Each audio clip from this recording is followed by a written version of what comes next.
Timing was off on that one big time. I don't know why. It was really, really off. Welcome back, everybody. This is Mark 125 of the Super Civil Servants podcast. My name is Greg, the Bat Daddy 52. Got my homeboy Ross here with me. And Ross, I got one question for you this week. Do you want to taste it? Oh, do you really, really, Do really we want to taste really, it? really want to taste it? What's up, buddy? How you doing? Uh, I'm ready to talk. Got some good stuff this week, man. Good stuff between Super Bowl commercials and finales, and it's gonna be fun. But we Oh, also yeah. got my homeboy Cody Lack, C3 Panthers podcast. He's a fan favorite. Everybody loves this guy. What's up, Cody? What's up? I do really want to taste it, bro. And let me tell you what, I've had that song stuck in my head for All day. like the past 5 weeks, dude. Yeah. Like like I'm one of those people that I'll get a song stuck in my head to the point where my mind plays it so much that I don't like the song after a while because my head just will not let me not hear that song. It is still catchy as hell, though. I do love it. It's funny because Cannot.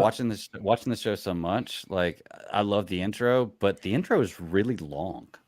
Like it's really, really long. I was talking last night. I was like, dang, this intro is still going on. Love it, but wow, it's really, really long. But you only had to watch it 8 times, right? So It's simple yet involved. Actually, you get to watch it more times because they get a second season. yay. Oh, which is that official? great. Oh, yeah. Nice. So, Nice. they may have announced that a long time ago. When did they? I don't know. I'm sure. Did they? No, just they announce announced it like 3 or 4 days ago. Okay, so it wasn't that long ago. Yeah, no. Right So before we had Final talked came. about it, and everyone had kind of like started to steamroll it already. They're like, it's coming out, and he's like, no, I haven't wrote it yet because I've been busy doing other stuff, and so he basically put the kibosh on it, even though clearly they were in talks about it. So You got to it's be official. right.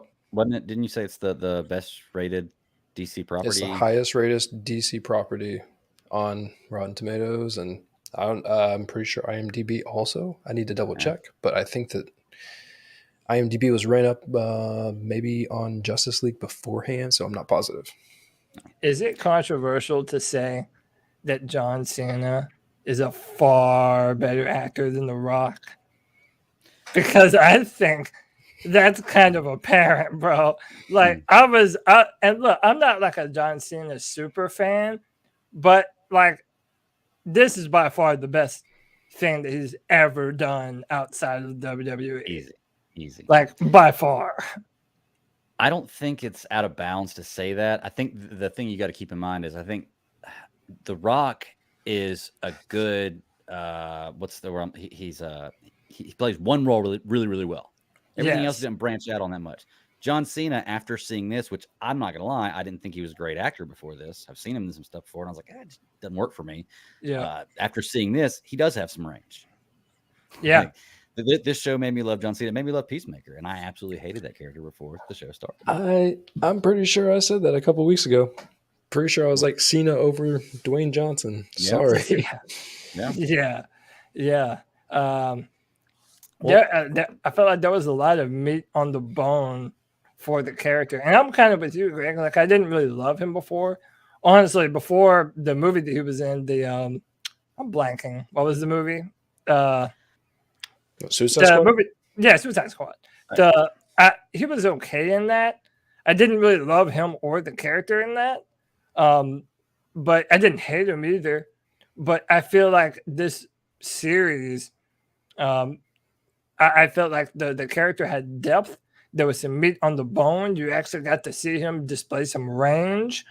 And I felt that the character was fun. Like, a lot. I as soon as I knew that it was James Gunn that would be like ahead of all this, I was kind of afraid that it would just be another Guardians of the Galaxy type of the same type of James Gunn thing. But I came away pleasantly surprised, man. I felt like the comedy was on point. It was hokey at times, but for the most part, I loved the characters. They were genuinely funny. I thought that the writing on the show was good. I thought the dialogue was good.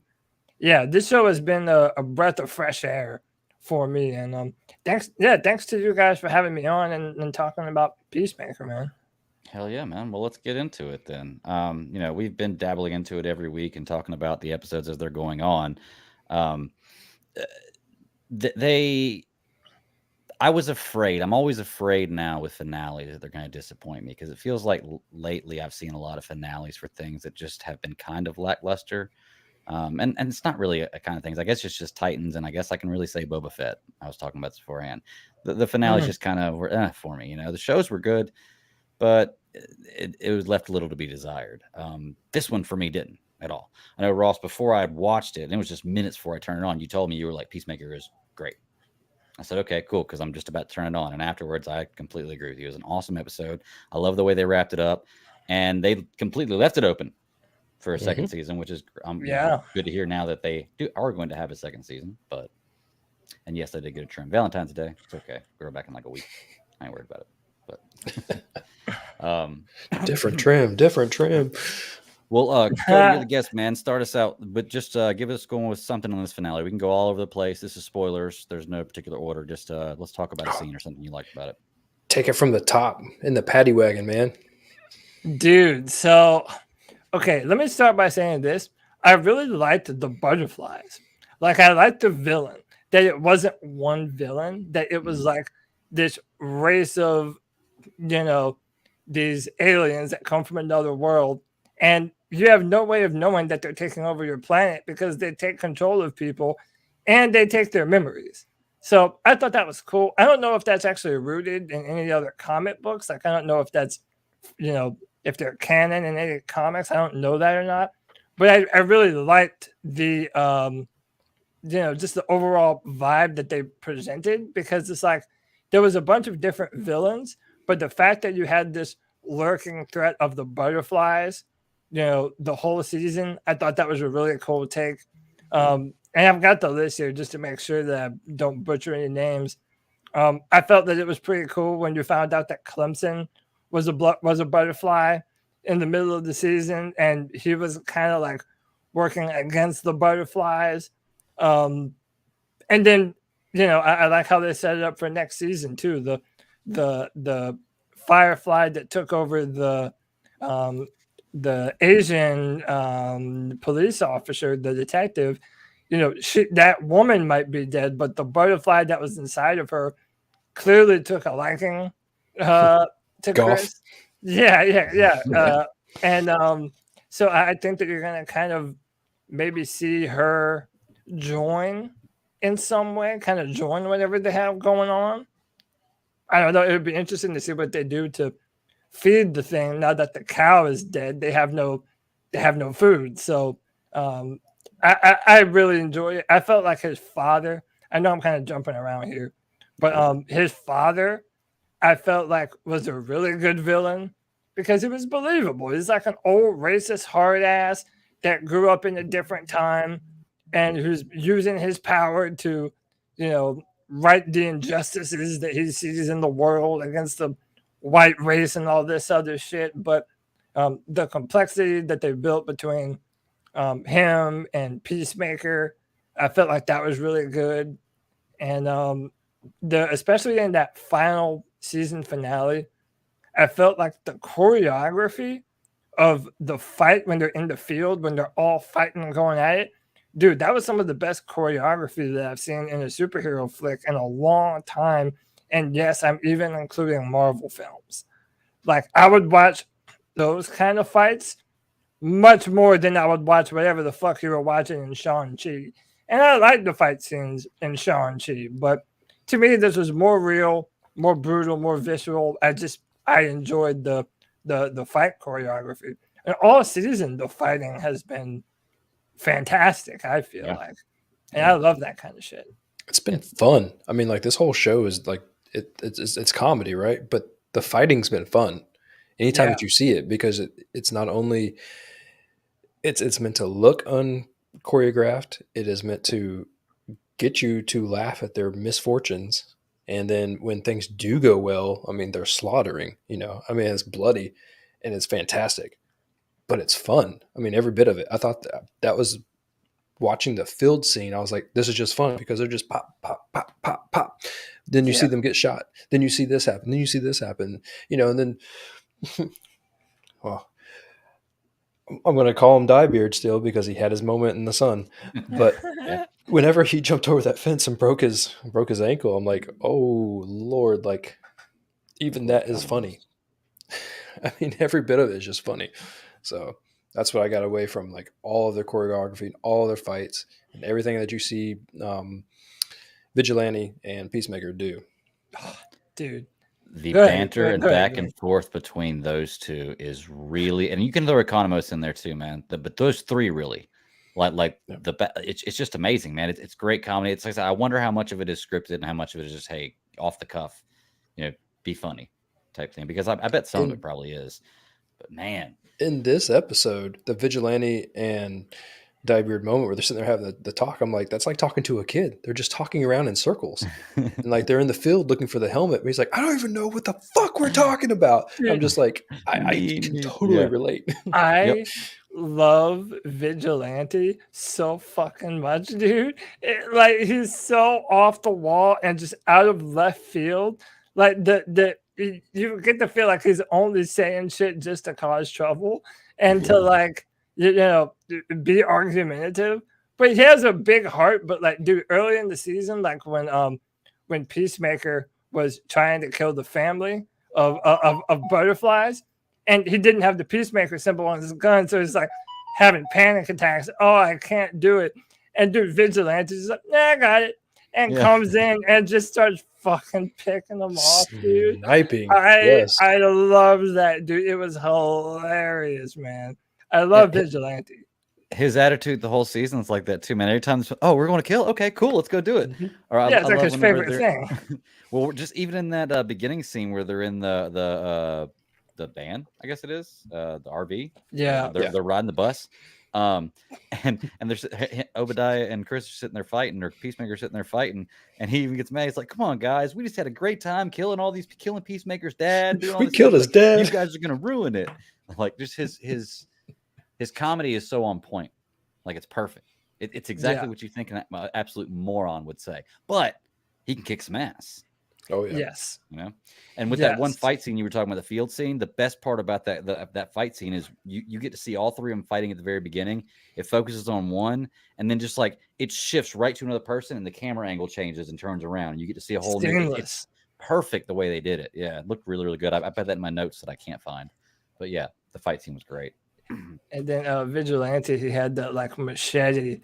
And dude, the way he was just like dicing people up, that goes back to the choreography. I felt like, everyone had their own stylized fight, their own fighting style that was unique to them, which I just thought was awesome. And dude, everything with Eagly is the best. It is the best. Dude. Like, the fact that they, that they had a CGI eagle be an actual character was just hilarious. But the fact that no one believes that the eagle is smart, and you're just trying to get everyone to believe that no, Eagle is my best friend. He knows what I'm saying. He'll hug me, and no one believes him. And dude, the whole show was hilarious. But some of the best scenes to me were around Eagly and Vigilante. I just love what they did with those characters. Yeah. What'd y'all think about the helmet scene in this one, where he's going through all the different helmets and they're talking about it? Now, let me ask you real quick: if you're Peacemaker and somebody's fighting you, and they know all they've got to say is activate or deactivate whatever the helmet is, isn't that a flaw in the system, or is that the way it's supposed to be funny? Shouldn't it know his voice? Yeah. Dude, it's just like smart homes. People break into other people's homes by yelling through their window. Hey, assistant, open up the front door, and like it unlocks the front door because all you have to do is raise your voice for it to happen. That's exactly what my mind went to. Like, all you have to do is just say it, like activate exploding helmet, and then who knows? Anti-gravity helmet. That's what she did with the anti-gravity helmet, which is fun. Yep. And that gives you your moment with Eagly right there too, where Eagly had to drop the helmet off. Love that. And then he just drops it at a random part. That was awesome. Torpedo helmet. What the hell? I like how he was able to use it. He was able to use it as a weapon still. Yeah. Dude, I will tell you, it was a perfect moment because as I'm watching that scene, when she's already used it once, and he's standing there listening to Goff, the police agent, sitting there have the conversation like, hey, here's how things are. Like, humans are doing the same thing that we did to our planet. You're ruining it, and you don't know how to do anything to fix it because you're all stupid, is essentially what she was saying. Which, to me, I'm like, oh God, like, it's so, like, it's brutally honest. Like, this show's like I feel it. And then he's like, activate torpedo helmet. And then boom, I'm like, that's perfect. Because you just took like a real deep thing and really made it like funny and shallow and like move on to the next scene just by doing a torpedo helmet, shooting her through that cow. Which is kind of fucked up, by the way. Which she never complained about. You're right. She never said a single word about. She did as soon as she came out of it. She did.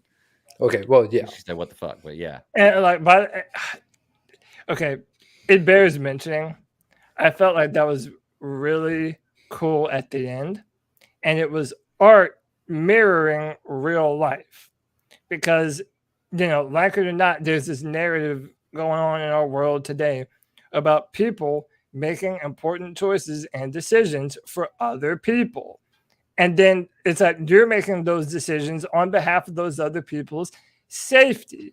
And that's essentially what her argument was. It's like, no, we look at you humans and we see you going down the same trajectory that we went down. So, no, we're going to come here and colonize you for the good of your species. So that way you don't, end up on the brink of destruction like us. And you think for a moment about, he's so close to potentially doing it, but it's very much that hero type of, no, we're going to decide for ourselves. You don't get to decide for us how we're going to do these things.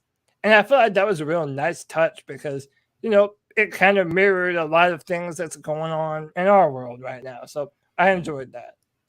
Well, it was funny because in that actual moment when I'm watching that scene, I thought, okay, here's how they walk you into season 2. Now he's decided to change sides or to help these people out, but it's got to be, or help these butterflies out, but it's got to be on certain terms. And then I was like, okay, I can see where they're going with this. And then he didn't. And I was like, well, maybe that's not where they're going. So I took a totally different twist on it because I was trying to really keep in mind what he said and that he's only killing for peace. That's his thing. And that's not peace. That's essentially like, being a slave to like another species because they think they know better. Yeah. So he actually killed her and the cow for peace. I mean, it's a real twisted way of getting around to the actual, I guess, bulk of that. But I mean, like, that's what he did. So that's how I kind of was like, okay, like it makes sense. Like I don't agree with it because Lord knows we're stupid people and we can't save our planet. But at the same time, like, yeah, you don't get to decide for us, Yeah. And by the way, I see Kevin in the chat. He said, "If y'all talked about the very end with Justice League, the fact that they actually got Jason Momoa and the dude who plays Barry Allen to come and do a cameo, like that was the chef's kiss. That was a nice. And then to have them making fun of him fucking fish, I was like, yes, and just Barry's like, in the man. And Barry's like, but that's true. Don't you fuck fish? He's like, shut up. Dude, I loved it, man. Those two guys, Ezra Miller and Jason Momoa, absolutely love their characters. Mm-hmm. They do a lot of stuff for this universe. They want to be those guys in this role and in this thing. And that's cool because that's the kind of actors that I want in those roles, or ones guys who want to embody that role. And it was cool to see that. I didn't expect it. I saw the silhouette and I was like, it'll just be silhouettes. And then like it got kind of close up and I was like, oh, it'll be somebody that kind of looks like Jason Momoa. And then I was like, oh no, shit, that's Jason Momoa. Jason Momoa. Like, holy shit. Like it was pretty cool scene. And I love the dialogue of it too. He's like, you guys are fucking late. I wasn't surprised when I saw them though, because they did mention Adebayo was like talking to her mom, like, can't you send the Justice League or some shit? Yeah. So I did expect to see something having to do with them, but the fact that they actually got Momoa and what's the kid's name? Ezra Miller. Yeah. Ezra Miller. Yeah, he's cool. Yeah, that was a nice little touch at the end. I enjoyed that. See, I did notice two things about this whole Justice League in this series with what they're building in this world, or this DC's building this universe, because I'm pretty sure that the Flash movie is going to reset everything so that way they can make Pattinson the Batman in this universe. Because if you'll notice the Justice League there, Batman is not there.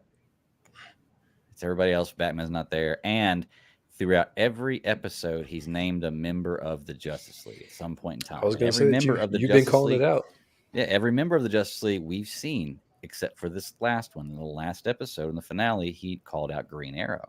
We haven't seen Green Arrow in the DC cinematic universe. True. That's pretty I didn't cool pick right up on there. that. So since this is all connected, that obviously means that there's a Green Arrow out there, which means for me, we're gonna get it sometime in the future. So you're expecting a Green Arrow at some point. It's that's right. If I don't get it, I'm just gonna continue watching. You think it'll be a show or a movie? I'd love to see a movie, but man, it looks like right now with the way things are going on with streaming and everything else, you can build shows and movies together in universes. Dude, I'll be honest with you. Like I've been on this for a while. I think shows provide a better art form for telling stories than movies do, because you get long form stories. I'll give you a high five. Yeah, man. Like, dude, instead of having okay, let's be real. In order to fit as much into a movie as you might want to, you're pushing a 3-hour movie. Now, some of us like 3-hour movies. That's fine. But then there's also a bunch of people that no matter how cool the story is, they don't want to sit there for 3 hours watching a movie. So the fact that you're able to have an hour's worth or 45 minutes, whatever the runtime was, worth of content once a week that you can look forward to, it ends up being, almost 80 hours worth of film time. Like, to me, telling a really rich, involved story, these shows are just better to me. And now it's not even like the production value is much different. Like, look at what they were able to do in these shows, man. Like, you're damn near watching movies as it is. Well, I agree with you 100% on that. And Ross actually brought that up. I think last week, the same sentiment, which you're absolutely right. I'm kind of getting to that point too, where I like seeing some of these shows better than movies. I think that, like you said, we can watch 3.5 hour movies, be okay with it. Average person typically couldn't, because it's going to a theater and watching it. I think now that more movies are coming out streaming, people won't mind it as much, because think about it. Even if you say you don't want to sit down and watch a 3.5 hour movie, how many times, and everybody can say this, how many times you sat down for 4 or 5 hours and streamed 6-7 episodes or 5-6 episodes of a show? Because it never feels everybody does it. Whenever an episode is done, you're like, okay, like I'm gonna get up, use the bathroom, I'm gonna make something to eat real fast, right. And like next thing you know, like I'm good. And then they just another play. hour. They start the next one without even asking you. But that's where they get you. They start the next one without even asking. Or like, hey, you finished it. Are you ready for the next thing? Because your cup is gonna runneth over. And also, I feel like everyone has kind of gotten spoiled with Netflix. Like, they're used to just binging everything. I'm not gonna lie, man. I like having something to look forward to every week. Where oh, okay, it's a Friday. I know I got another episode of Peacemaker to watch. Like, I think it comes out on Thursdays, but I had been watching them after the Friday free-for-all every Friday. And dude, it was just like a welcome part of my schedule watching Peacemaker. So yeah, I just think shows are a better medium in 2022 than movies are, but yeah. Yeah, I'm like you with that too, though. I do like having something to look forward to every week. But the problem is, you got to be watching multiple shows for that to work, that come on multiple days. Like at least for me. Otherwise, I just want something that I can stream. It's a double-edged sword. For that. So it's when you have, what were we talking about last week? Oh, when I said the Viking show was coming on Netflix, I'm like, I don't know. They're probably going to dump the whole entire thing, but. Like same thing for like Umbrella Academy. You go and you binge that whole entire thing, and you're like, and now I have to wait like 1.5 years. Right? Yeah. Or 2 years. And you consumed it in a day or so, and now you don't have it for a year. Some of that I think is fantastic to be able to do, because I think they really get you, like it sucks you in, and it really keeps you there in the moment, because you'll sit there and you'll go over. Cody, you were here. You said all the things about Arcane. We sit there and talk about it all the time. I mean, I bring it up here and there, but I'm telling you, like when I watch that show, like it sucks you in. And I mean, like they did 3 drops of 3 episodes. I mean, even then, just waiting for like the next week to get the 3 episodes. You're like, okay, I want to pace myself, because I don't want to go too hard on it just yet. Yeah. But at the same time, when you watch one, you're like, no, I got to keep going. Yeah. Well, it definitely sucks you in like that because you get that excitement, like you said, Cody. If you watch it all in one day, like when it comes out, or even just in a weekend, say it's in a weekend, then all you remember is how great that weekend was and how much you love that show. So that year you have to wait afterwards. You're just looking forward to feeling good like that, just that one more time. So you're Yeah, definitely going to watch the next season. It's a strategy, yeah, but for sure. I mean, it really would only be stretched out what 8 weeks. Most shows are between 8 to 12 episodes. So See, and that's always been my other beef is that a lot of the shows. Well, Greg, you're still on the Rebels kick. Rebels to me was ruined because of its uh, the drop method that they had. The schedule that they dropped it was really reminiscent to old school cable TV drop. At the same time, they have so many episodes planned out. They planned the breaks in, but I felt like Rebels was really flawed because they would come with, I don't know, like 3, 4 episodes, take like 2 weeks off, give you 2 more episodes, take a couple weeks off. I mean, like it used to always be like sporting events or like right now the Olympics, and you have all these different things that come in and split your shows up that you really want to pay attention to. When you have it streaming, it doesn't make a difference because you can get Yeah. to it when you want to get to it. It's not blocking anything, and so the streaming method is perfect. The seasons have gotten shorter. We're not normally sitting around 23 episode seasons anymore, but at the same time, you can watch the show at your own leisure. They just give it to you. They siphon it off for you. Like, here's one, take another one. All right, keep going. Come back to your dealer when you want more. We got more for you. Yeah.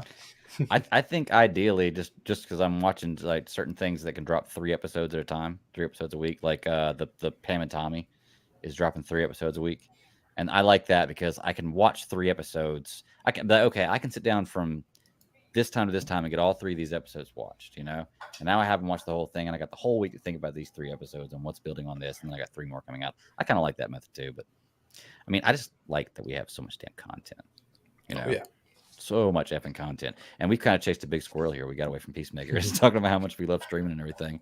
But Um, yeah. but no, good. What were you gonna say? Well, no, I was going to say even Peacemaker. I think that was a good launch too. They gave you 3 episodes. That way you can binge a little bit, but now you have something to look forward to week to week. So it was kind of the best of both worlds. Yeah. Yeah.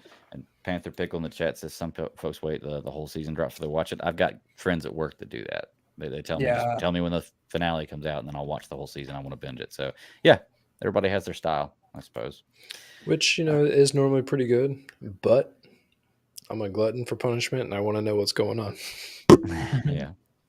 Luckily, I stay away from a lot of social media now. I don't really get on any kind of. Well, Twitter was the only thing I had before, and I really don't get on Twitter much anymore at all. So I luckily don't get spoiled about a lot of things anymore.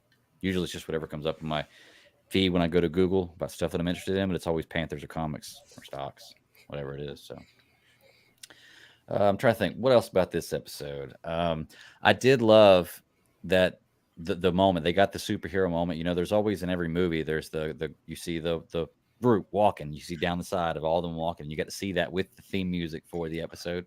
In this, when they first went out in that field, looked really, really cool. The Sonic Boom helmet was interesting.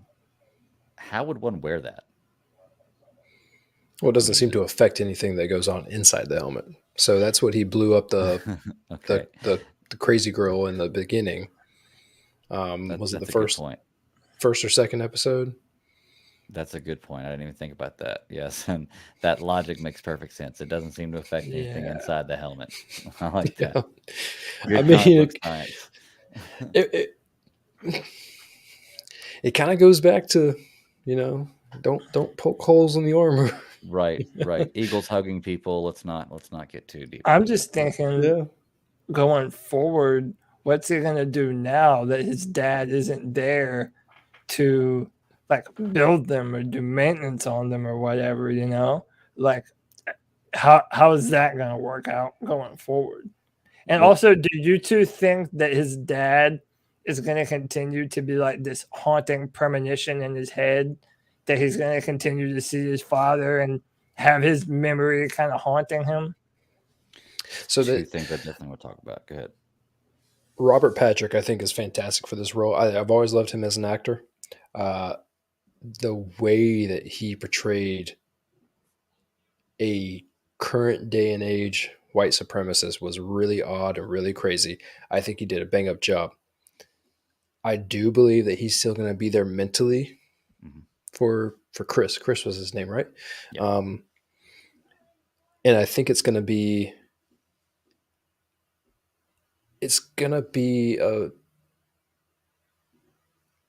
I would imagine it'd be like a penultimate episode. Like it's going to take him like this last one was. It took him to get to that point to kill his dad, to get rid of him. And I think that it's going to haunt him until he can find a way to deal with it in order to overcome the bigger threat for the finale of either next season or the season after. Because I think it's a perfect role to keep reoccurring, to come in, screw with him, to make him keep, missing the shot until he can finally get his dad out of his head and actually make the shot. So right. It's story 101. Yeah, I agree. I think he'll be back. It's too big of an actor, too big of a character. It just makes sense to give him an internal struggle, and give him an internal struggle that us as the viewer can recognize and I don't want to say relate to, but that's what I'm looking for. We have past knowledge of, exactly. Yeah, recognize is what I'm saying. So yeah, I think he'll definitely be back. It's a good role for him to be kind of the demon in the head. I thought it was very interesting at the end there where they were sitting there on the porch and his dad comes up, especially because they had like the George Lucas 1138 was his address. I wasn't even paying attention to his address before in other episodes, but apparently that was it. But I was so transfixed because, he's got the butterfly. He's got Eagly going to go kill another squirrel. His dad sits down, like all these things, and you just see the look on his face. And it tells you, like, this isn't over with him. Mm-hmm. Yeah. So Kevin in the chat says that Judo Master will probably be the main villain next season. I honestly thought by the end of the season that he was going to be part of the team. Yeah. I just thought I saw that coming. Just the way he had the comedy back and forth between the two. The scene with him at the end was crazy because he's eating Cheetos in the middle of all that carnage, which is crazy. It reminded me of the crying Indian. As soon as I saw it, I'm like, that's what I thought about. Yeah. But Cody, you asked a minute ago, you were like, how does he continue his making helmets and stuff moving forward? I think that they'll write around that somehow, or you may not ever know and just have them. He did have a few towards the end, and maybe more in that layer. Maybe Amanda Waller gets into the picture even more.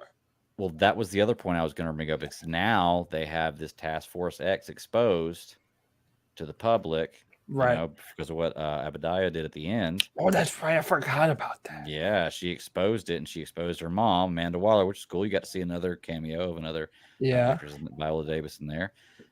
So now you've got a whole new storyline starting up you can move forward with in season 2. But now that it's more public, maybe they're sponsored, I guess. I don't know. Potentially. I also agree with you. I think that I thought that Judo Master would be a part of the team by the end. I do still think that he is going to be a part of the team. Dude, how about that guy kicked Peacemaker's ass and Vigilante's ass?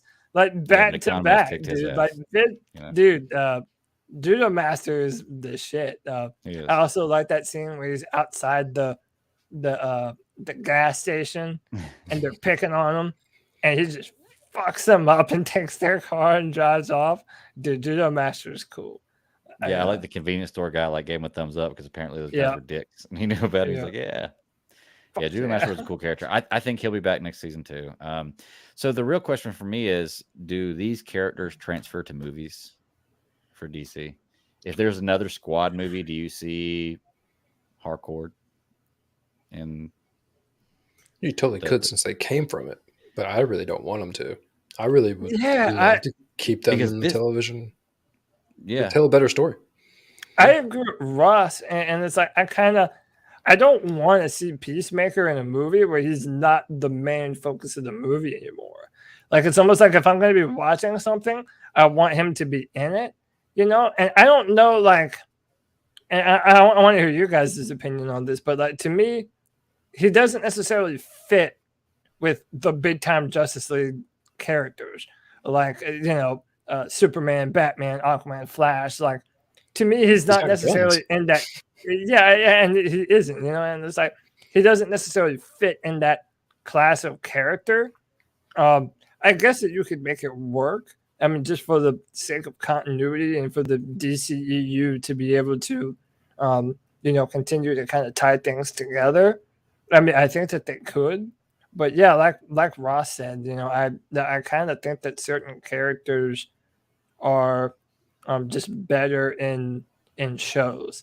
So, for example, Marvel, pretty soon they're going to put out Moon Knight, and I kind of think it's going to be the same thing with him. Like, I don't necessarily see him as some character that you're going to be seeing in the Doctor Strange movies and stuff like that. I kind of think they're better in that TV format that they're currently in. Yeah, street level heroes, basically. Plus, I think Peacemaker's an anti-hero, and so you're never really going to get him, Yeah, unless you tell that kind of story. So I think True. that's why I like him so much. Like, I like my characters to be like kind of fucked up. They're good guys, but they also have like traits about them that are clearly messed up and out of line. Because I think that's how most people are today. Like in today's world, there really are no heroes and no villains.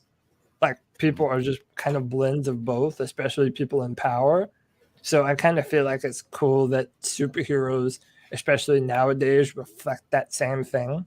That there's gray area to the character. Right. Yeah, I always found that anti-heroes tend to have more flaws than superheroes, which seem to have be more perfect. So most of the time, at least for me, most anti-heroes are more relatable to me. Yeah, You can see the flaws and they can either overcome it, or sometimes they, succumb to their urges to do bad stuff as anti-heroes, like kill and all that stuff. But I don't know, man. I guess if you look at it, everything I read, I guess everything about me, I'm more of an anti-hero guy myself. yeah. Batman, I'm trying to think. Yeah, I don't think we're gonna see Peacemaker ever in like a Justice League movie. I just meant like if there's a Suicide Squad movie, if there's another Suicide Squad movie, which I don't know if there will be. I already said I wasn't really interested in getting another Suicide Squad movie, but that's just me. Yeah. I really But, wasn't. to I'd me, rather those- have this. I'd rather have this or another show with a character we know from Suicide Squad like this than another Suicide Squad movie. And I think he's made for those kinds of movies. If you are going to put him in a movie, well, those are the movies where he fits right in. He's perfect for them. So yeah, to that point, yeah, and I'm almost certain that they're going to do some kind of Suicide Squad. Again, I don't know how y'all feel. I enjoyed them, but I wasn't in love with them either. But I definitely like the show better than I have any of the Suicide Squad movies. And so I think the reason that is because Suicide Squad should be treated as like a Justice League or Avenger style movie. And I think that you need the characters, you need the backgrounds, you need the legwork Yeah. to go into that. And that really will help him boost the actual movie. Like, I did not like Peacemaker. I thought he was funny, but I did not like him in Suicide Squad. And I'll stick by it. He killed Red Flag, and that ruined it for me. Yep. But I was not a big fan of the guy. When we can't convince Sarah to really watch the show. But at the same time, I understand why. Because I didn't have any interest in it, but I had nothing to lose going in and seeing it. And I gained all sorts of it because I'm telling you, fantastic. But man, Why doesn't Sarah want to watch it? She doesn't well, a lot of like people don't. Yeah. Same way with Nathan. A lot of people don't just like didn't Peacemaker. the character. Yeah. So they just don't like. It's one of these shows. Okay, it's like I described it last week. Like the Marvel shows, like with Loki and Scarlet Witch and like what was it, WandaVision and all that stuff. WandaVision. Yeah. Like I knew that was coming, and it was like, okay, I like these characters. I don't really need these shows, but I watched them and I liked them. I was really excited for them. I was like, okay, I didn't need them, but I'm really glad I got them. This is one that I didn't even want. Not even a matter of didn't need. I didn't want, and I'm glad I got it. So that, for me, that's how good it was. So, But like to me, the fact that I didn't know anything about him is why I would want to see the show. Yeah. You know what I mean? Like that. Like that's the not knowing a lot about Peacemaker it was an opportunity to expand the character. And in a movie like Suicide Squad, you don't really get the opportunity to expand on him because you have Idris Elba's character and all these other characters that you have to service and give backstory to. It's like there's not enough time to do the character building. This goes back to what I was just saying about that's why I feel TV shows are just a better storytelling format because you get to do more character building and world building. So like in a if universe I that did, already exists. yeah, and so it's like even if I didn't like or love Peacemaker in that movie, like I already know that he didn't even get a chance to show himself. So that's why I would be even more excited about a show like this to give it that second chance too. But another thing, to me, HBO is the ultimate. Like HBO's ability to identify really good content and good shows. I'm sorry, but to me, it's better than Netflix, and I love Netflix. It's better than Amazon. It's better than a lot of these other services, and it has been forever, man. Even going back to like The Sopranos and Game of Thrones and The Wire, like HBO, that's why they have all these different pilots, and none of them ever go to air because they have such a high standard of the kind of content that they put on their platform. So the fact that I knew Peacemaker was coming on HBO was kind of also an endorsement for the show.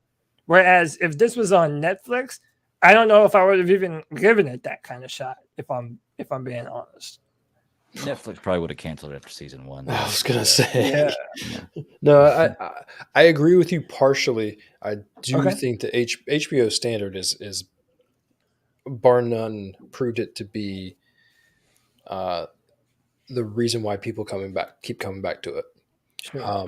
I do think that most streaming services are slightly in their own niche, just enough to where HBO has Sure. the quality. They're coming together. They're figuring it out. They have a whole entire lineup. Netflix is a numbers game. Netflix is going to keep shoving stuff at you and throwing stuff at the wall and seeing what sticks.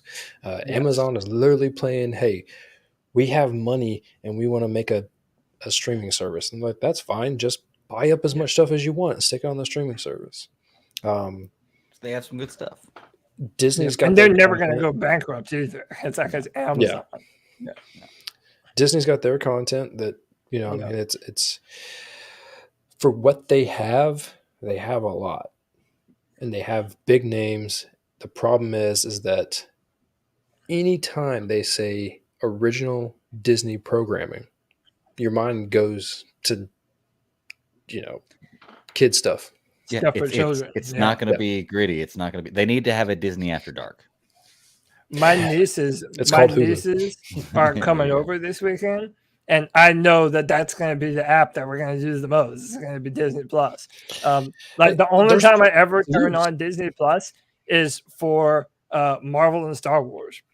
Like that's it. And it sucks. I can't get rid of it because of that. Like I don't want to watch it for any other reason but those. Yeah. I keep telling you, Greg. I mean, I'm a real big fan of Apple TV Plus because I really feel like their programming is kind of on par with what I felt like that what Cody, what you've been describing with HBO. Yeah. They don't have a lot, but what they do have is pretty damn good. Premiere. And there's been a lot of stuff on there that like I've given a shot, and maybe 5 at worst 10% of it I just wasn't interested in. The rest of it, like I loved and just kept on watching. HBO does a fantastic job with. Am I trying to remember? Suicide Squad came out. It was all HBO, right? The second one, the gun one. Yeah. Okay, so when they gave him the leeway to make the Suicide Squad movie, I thought automatically, I'm like, okay, look, it can be fun. Clearly, he has a track record. We know what he's going to produce. But this Peacemaker show is what I wanted out of Suicide Squad. And there's no way that you can get that out of a movie. And when they don't especially when they started to change all of the characters, which I know the Suicide Squad is a rotating cast, but at the same time, I mean, like, it was such a different feel from the last one. They Yeah. wanted that. They were expecting that, and they were expecting it to make them money to the best of the extent, since it was released at on in-home viewing. So when you could stream it, I mean, I streamed it, I watched it, I'm like, man, I mean, it. Hate is a strong word that I don't want to use because I did not hate it. But I will tell you, when I watched it, I was like, okay, and what's next? Yeah, wasn't blown away. You basically described all my feelings towards Shang-Chi. Like that's exactly how I felt about. In fact, I would say that I probably like Suicide Squad more than I liked Shang-Chi. But I don't know why I keep bringing up Shang-Chi. I should stop. Look, I'm going to tell you, I fully expected to fall in the Marvel hole of like discontent after Endgame. There wasn't going to be a whole lot that was going to pull you out of it. The shows were perfect because the shows were therapy. Mm-hmm. The shows to me did enough to keep you interested. They're short, they're sweet, to the point. But yeah, when they started coming out with the movies, they started to reach. But I'm going to tell you right now, I mean, we'll talk about it later. But I will be damned if that Doctor Strange trailer did not put me on my ass and be like, that's what I was waiting for. Dude, even before the movies, Doctor Strange has been one of my favorite characters forever. Oh, yeah. Like, I love the mysticism of it, the Sorcerer Supreme, the protector of the earth and earth realm. It's like, dude, I love Strange. I'm pumped for the new Strange movie. Oh, yeah. Yeah, Strange is going to be amazing. And we actually are going to talk about that here in just a minute. We're going to watch that trailer. But, well, real quick with Peacemaker, let's wrap that up then, I guess, because we've talked about the things in the episode we love. Everybody's raved about how the show is great. Folks, if you've listened this far, hopefully you've seen the show by now. And if you haven't, go watch the show. It's really, really good. I'm telling you, this character's fun now. I'm excited for season 2, and we're getting a season 2, which is fantastic. I'm sure there's no dates on when that comes out, but just the fact that we're getting a season 2 is awesome. I like that. There was one more thing I wanted to say about Peacemaker. Oh, yeah. So we like Peacemaker from Suicide Squad. We like the movie, or we like the show, Peacemaker. Mm-hmm. There's going to be another member of the Suicide Squad from that movie that has their own show. We don't know who it is yet, though, correct? Or I haven't heard anything about it. All of that so far is still rumor. Okay. Okay. Gunn did come out and say that he was in talks with creating another spinoff from a Suicide Squad character, but it has not made it past that. Not that I've seen or read. Okay. But it is, I mean, if it came from his mouth, and that was before when he shut down the fact that they were going to do a second season of Peacemaker, only a matter of a couple weeks before they announced it. So I'm assuming that's pretty good chance that is going to happen. We just don't know who, and we don't know when. So who do you want it to be? Like, if you had your choice. Well, I've already said that I thought that it was going to be Ratcatcher, just because I thought that story could have legs, and it's got enough interest that could be manipulated to tell a good, 8 episode story. I don't know what they would tell, but then again, I would not have chosen Peacemaker. So who knows? Dude, if it's going to be David Gunn again, my bets are all on Polka Dot Man, dude. Like, that guy could easily write a hilarious story about fucking Polka Dot Man. Didn't he die at the end of Suicide Squad, though? I don't even remember. I can't remember either. They could do a prequel, though. They could do a timeline. I just remember. Yeah, who gives a shit? Yeah, I just remember him being one of my favorite characters in the movie, just because he's so damn preposterous. But I don't know. I mean, like, I don't know about you guys. I know you guys are like big time DCEU fans. Like, I kind of think that DC needed this. Like, they needed something like Peacemaker. And, again, I don't want to shit on DCEU, but it's like they have some really, really, really good movies. But then they also have, like, the latest Wonder Woman movie. And it's like the lows are really kind of low. So when you get a show like The Peacemaker that not only expands the world and the villains, but also these other characters that you can kind of wrap your wrap your hands around, like Vigilante. I want more Vigilante. Yes. I want more of the people that were in this show.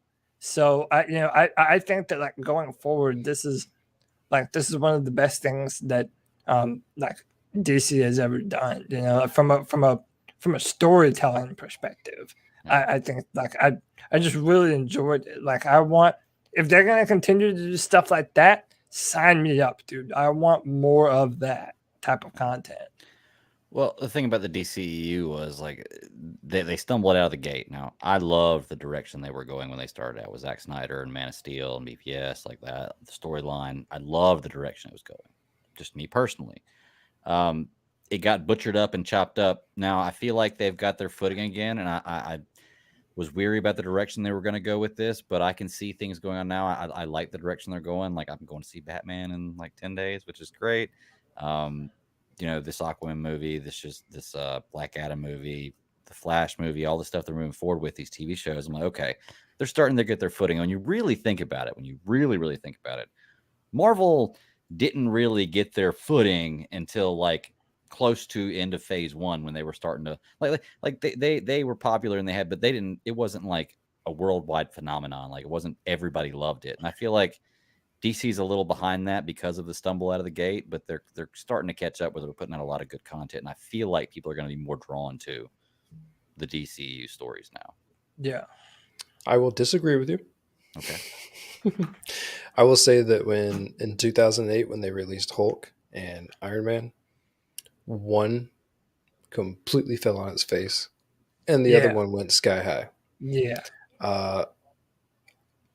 But my problem with the DC is, I feel like what they need to do is put it all in a box, put some tape on it, put it in a warehouse, start fresh.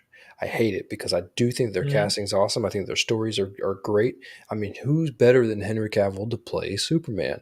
I thought Batfleck was perfect. I mean, all of these things, all of these independent attributes to the DCEU were so good. But I'm so confused. I love Peacemaker, but I don't want to touch anything else. Like, look, the Justice League people showing up at the end was good. I'm a fan. I wanted it. It was a perfect joke. Greg's been on here every week talking about how they keep poking fun of the Justice League member every week. Mm-hmm. I'm sitting there and I'm enjoying it.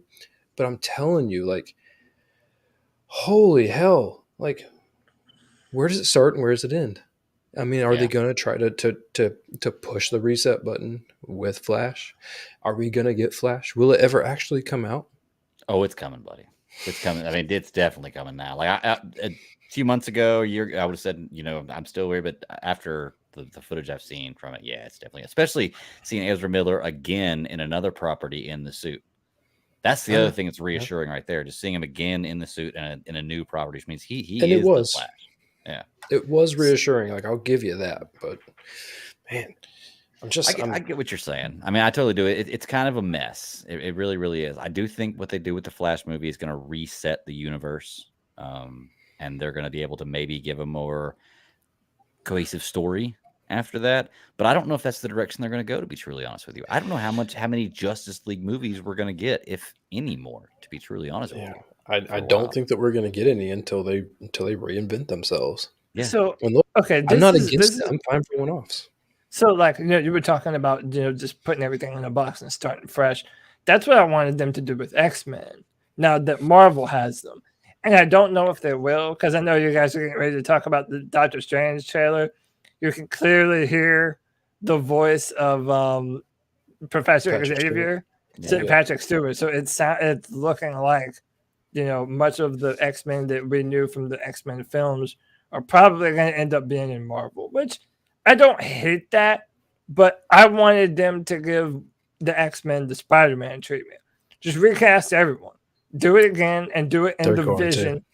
And I hope that they do. But this is what I wanted to pose to you guys. Like, and see, the new Batman movie with Pattinson coming out, I have no idea how that fits into the DCEU, or even if it does at all. For example, even Joker. Like, Joker should have gotten way more awards than it received. That is one of my all-time favorite movies ever. Okay, I love that movie.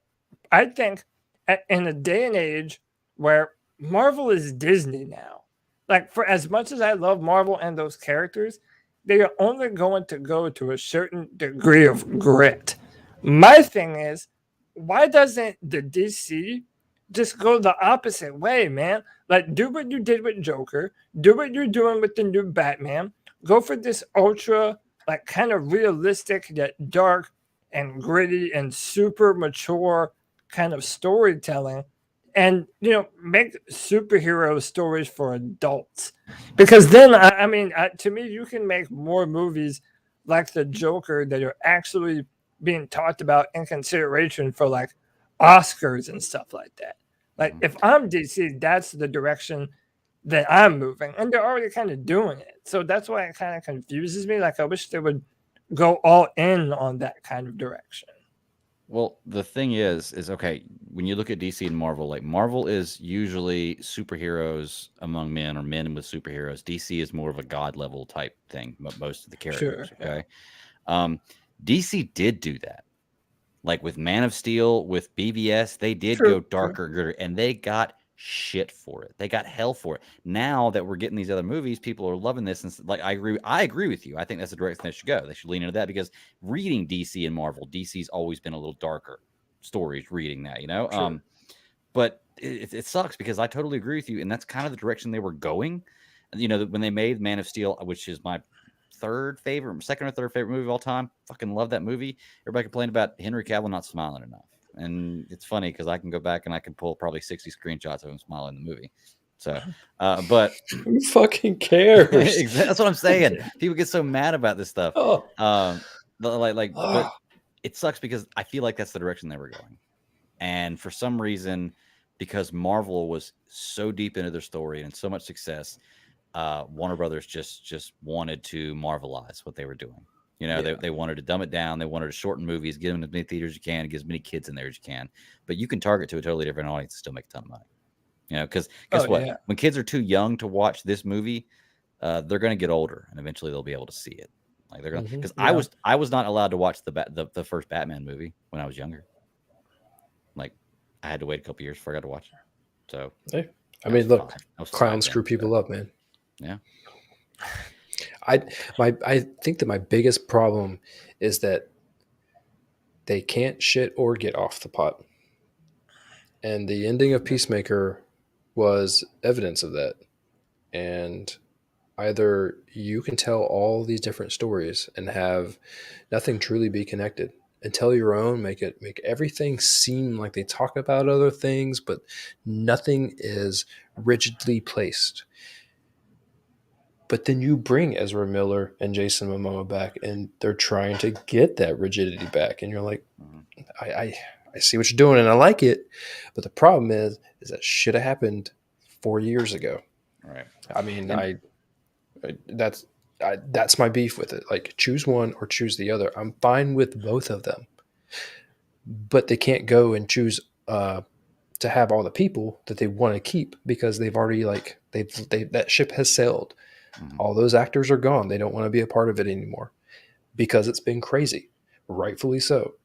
But on the other hand, you have to let go of it.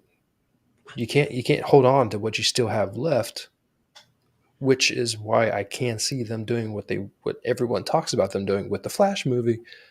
But to what extent? Because we know nothing. And can I add on to that too? Like, there's never been a better time to do that if they were gonna do it.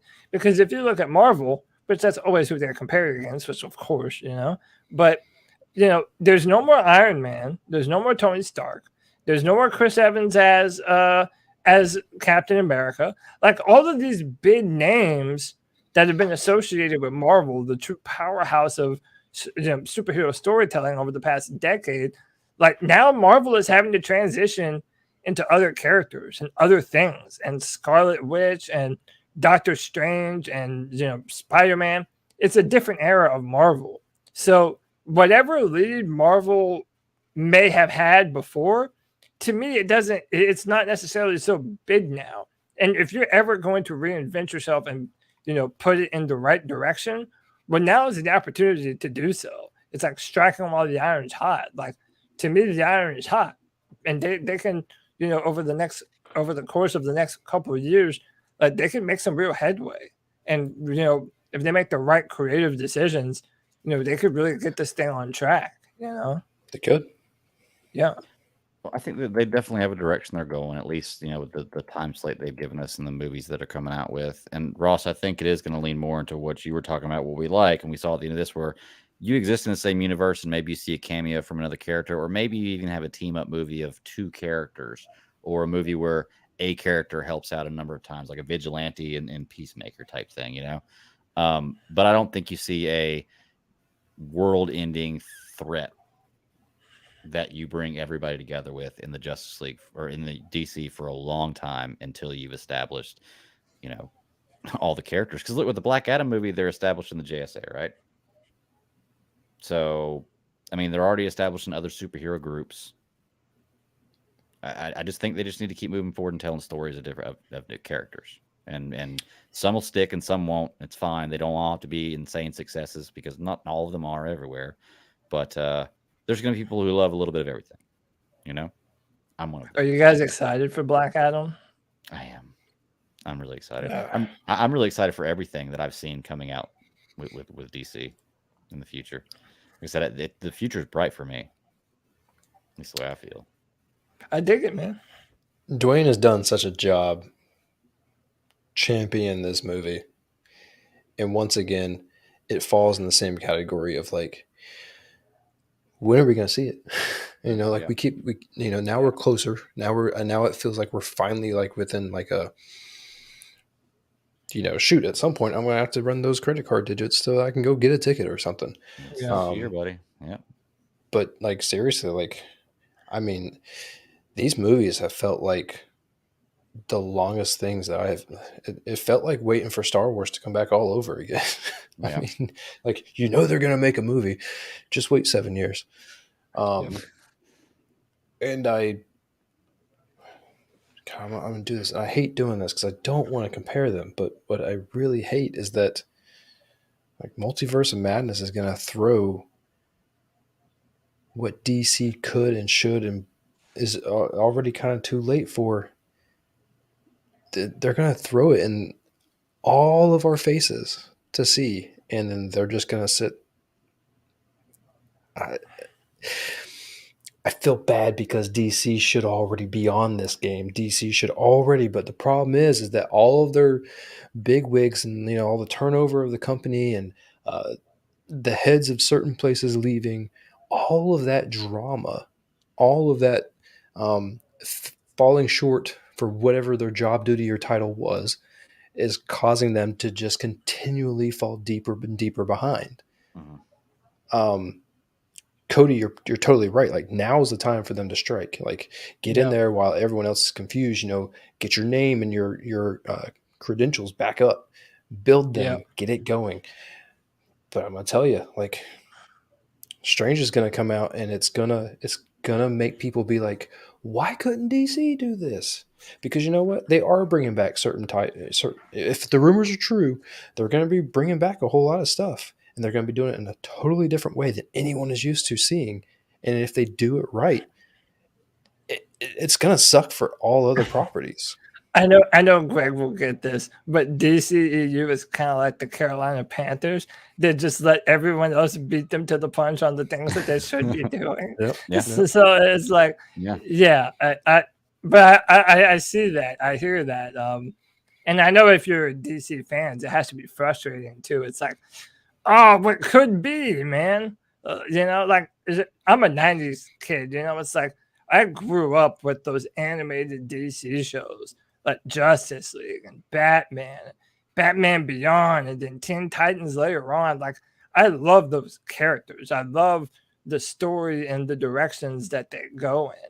And the fact that DC to this point hasn't been able to, like, I mean, they have in certain senses, but they haven't been able to truly replicate that same kind of feel, at least not for me. And I know other people have that same kind of feeling about it.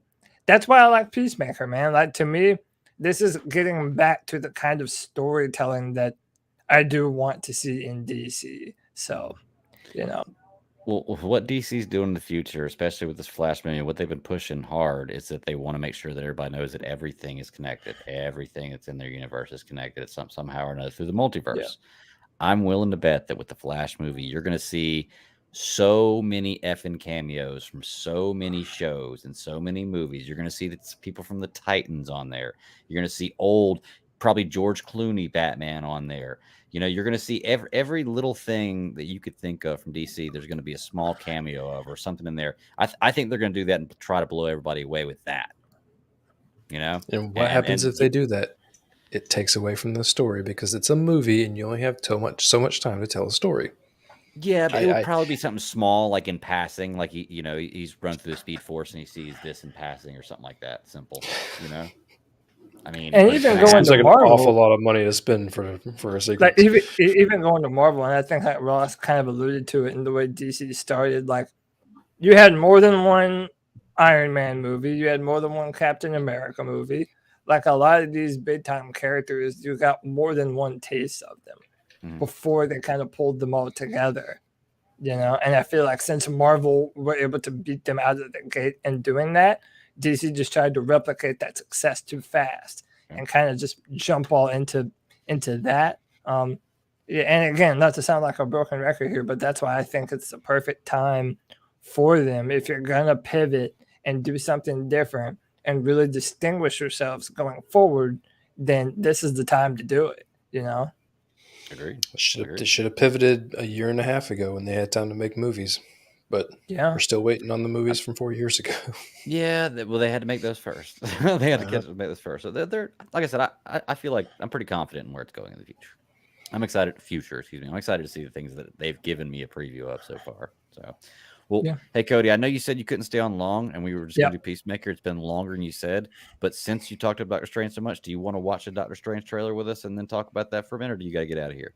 Fuck it, I might as well. Let's do it. Okay, I said I don't want to pressure you, man, but nah, dude, let's do it. Well, cool. Well, we're going to talk about some movie trailers from the Super Bowl, so we'll start out with Doctor Strange here. So I'm going to play it, no sound, and we'll just talk over it and talk about it as it goes. So, all right, Doctor Strange. Let's mute. A whole nother reason why I think a bunch of this stuff works is simply because if you just don't read too far into it, you won't be extremely disappointed. Sure. And like digging into this trailer, like I don't watch a whole lot of reaction. I don't watch a whole lot of anything other than what I know about it. I saw this trailer at the Super Bowl, and then I haven't watched it again until I watched it right before the show. And I think maybe that there was Super Bowl and everything else going on, and maybe I didn't pay as much attention to it as I should have. But this thing effing blew me away, man. I was not expecting what I saw in this trailer. There's so much shit. Much from like the What If show.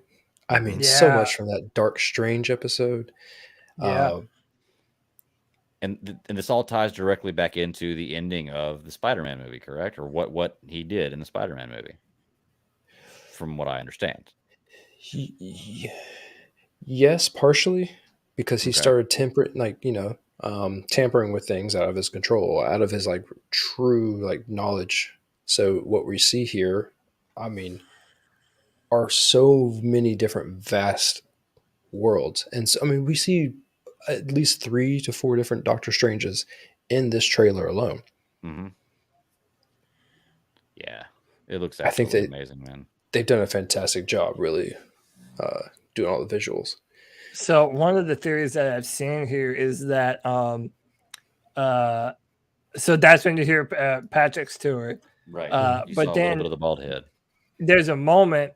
I'll even try and get you to pause it. It's coming up here, where he's fighting this guy who looks to be like an Iron Man. Right there. That guy. So I watched the video, and when you up the resolution and you freeze frame it, I don't know if this is a spoiler or not, but basically it looks like Jonathan Majors, the guy who plays Kang. Kang the Conqueror. So a lot of people are theorizing that could be the original like the offshoot of Kang, like the original timeline. Like that's the version of him, and that's why he's in that Iron Man suit. It's like there was I think it's called Ultimate Iron Man. I blank on so many of these names. It's been a while since I've read the comics, but the Iron Man that has the white metal suit in the comic books, he's even like a villain. They're saying that like that could be him. And if you notice when Doctor Strange is walking up, he's surrounded by these Ultron looking dudes. Mm-hmm. So they're saying that maybe like that is like a Tony Stark or a Kang from another dimension, and he actually fulfilled that Iron Legion promise that Tony Stark was trying to kind of build up. So yeah, I've been hearing a lot of different theories about like, you know, who these people might be. The only thing I really feel like I know for sure is that I think Scarlet Witch is going to be the true villain of this movie. I don't necessarily know how or why, but it feels like that's what they're setting up. I'm not sure because they do have the conversation here. Right here, we're talking. She's like, so it's going to make me the bad guy, or I guess somebody's got to take the fall, or something like that. I don't necessarily. Yeah, like we're not on the sound on this. We said right there. I'm going to tell you my disappointment in that is because she's playing into the Tony Stark trope of you keep making your own problems. And one thing I do dislike about some of the characters that they go with their stories is that they do keep making their own problems. WandaVision, totally all of her problem. Yeah. But then she turns around and she finds something else. And she starts reading the Darkhold. It's going to start giving her a whole nother reason, to have all of her own problems start all over again. Yeah. Cody, you are right that it is the Ultimate Iron Man. That group of people is rumored to be the Illuminati from the comic books. Right. So the Illuminati is that high council, essentially. Yeah.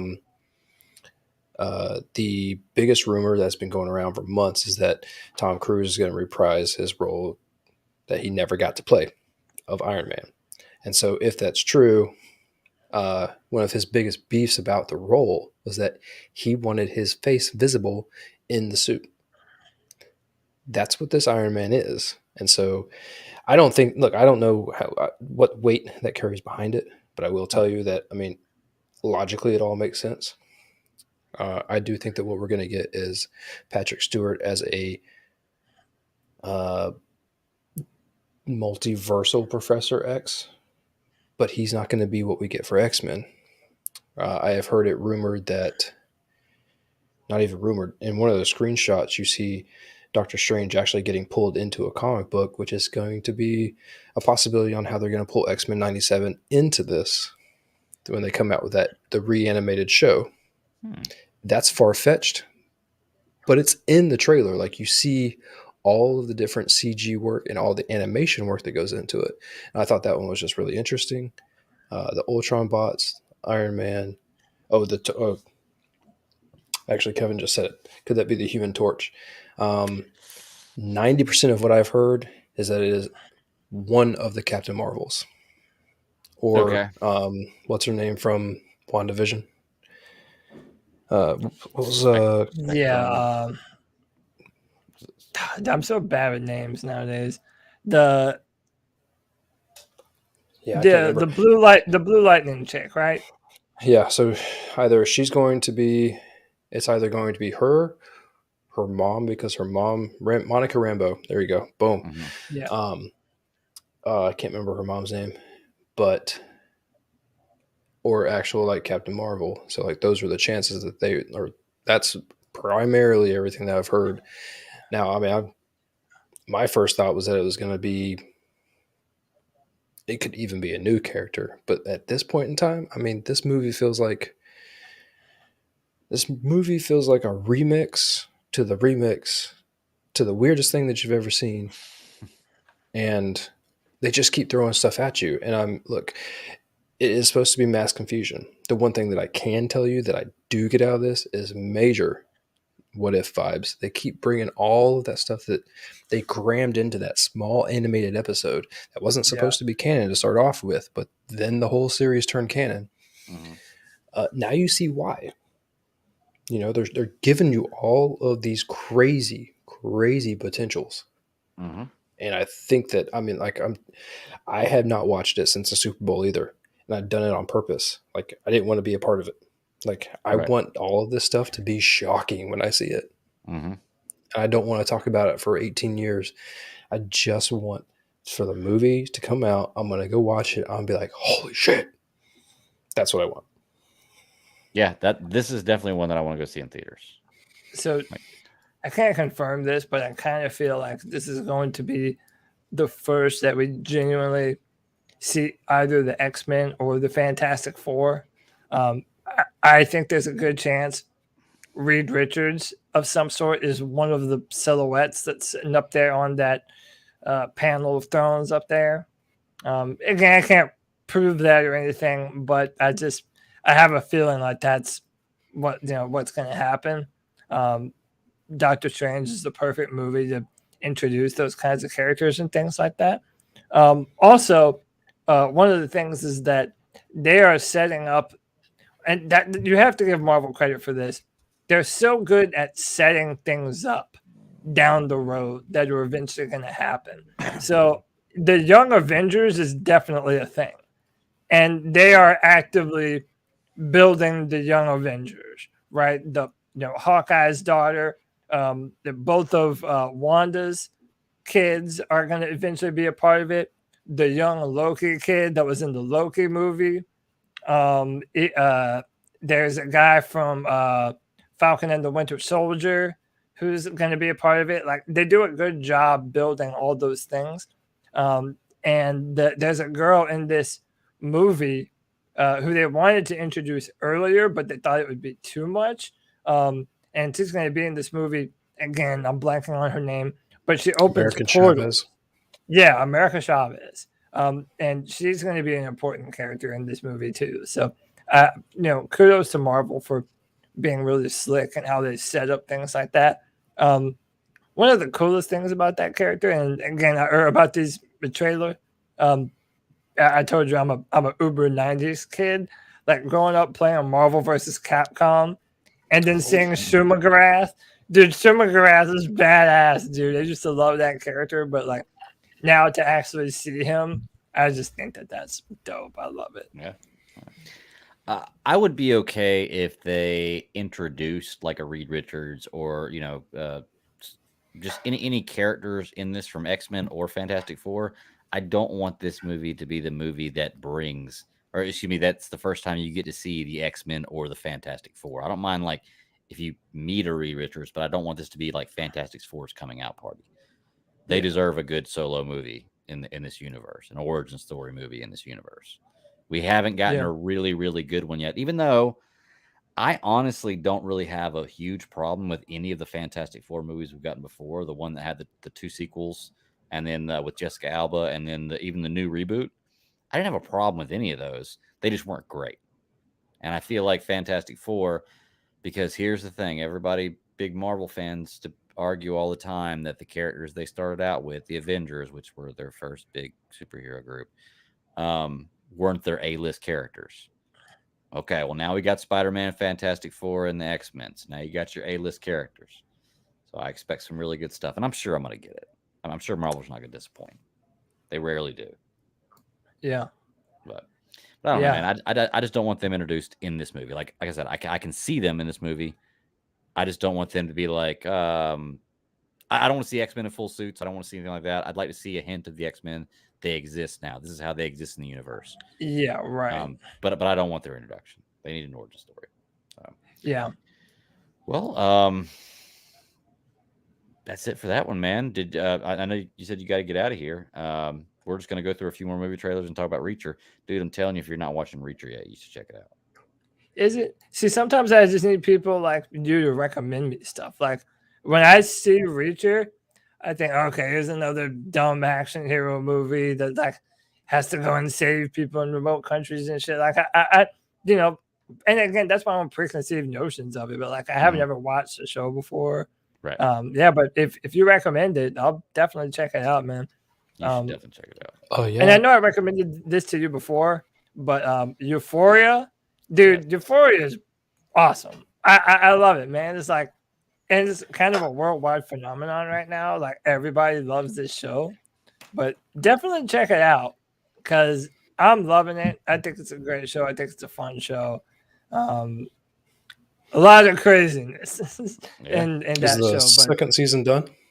No, so they have like, I think 2, maybe 3 more episodes in the second season.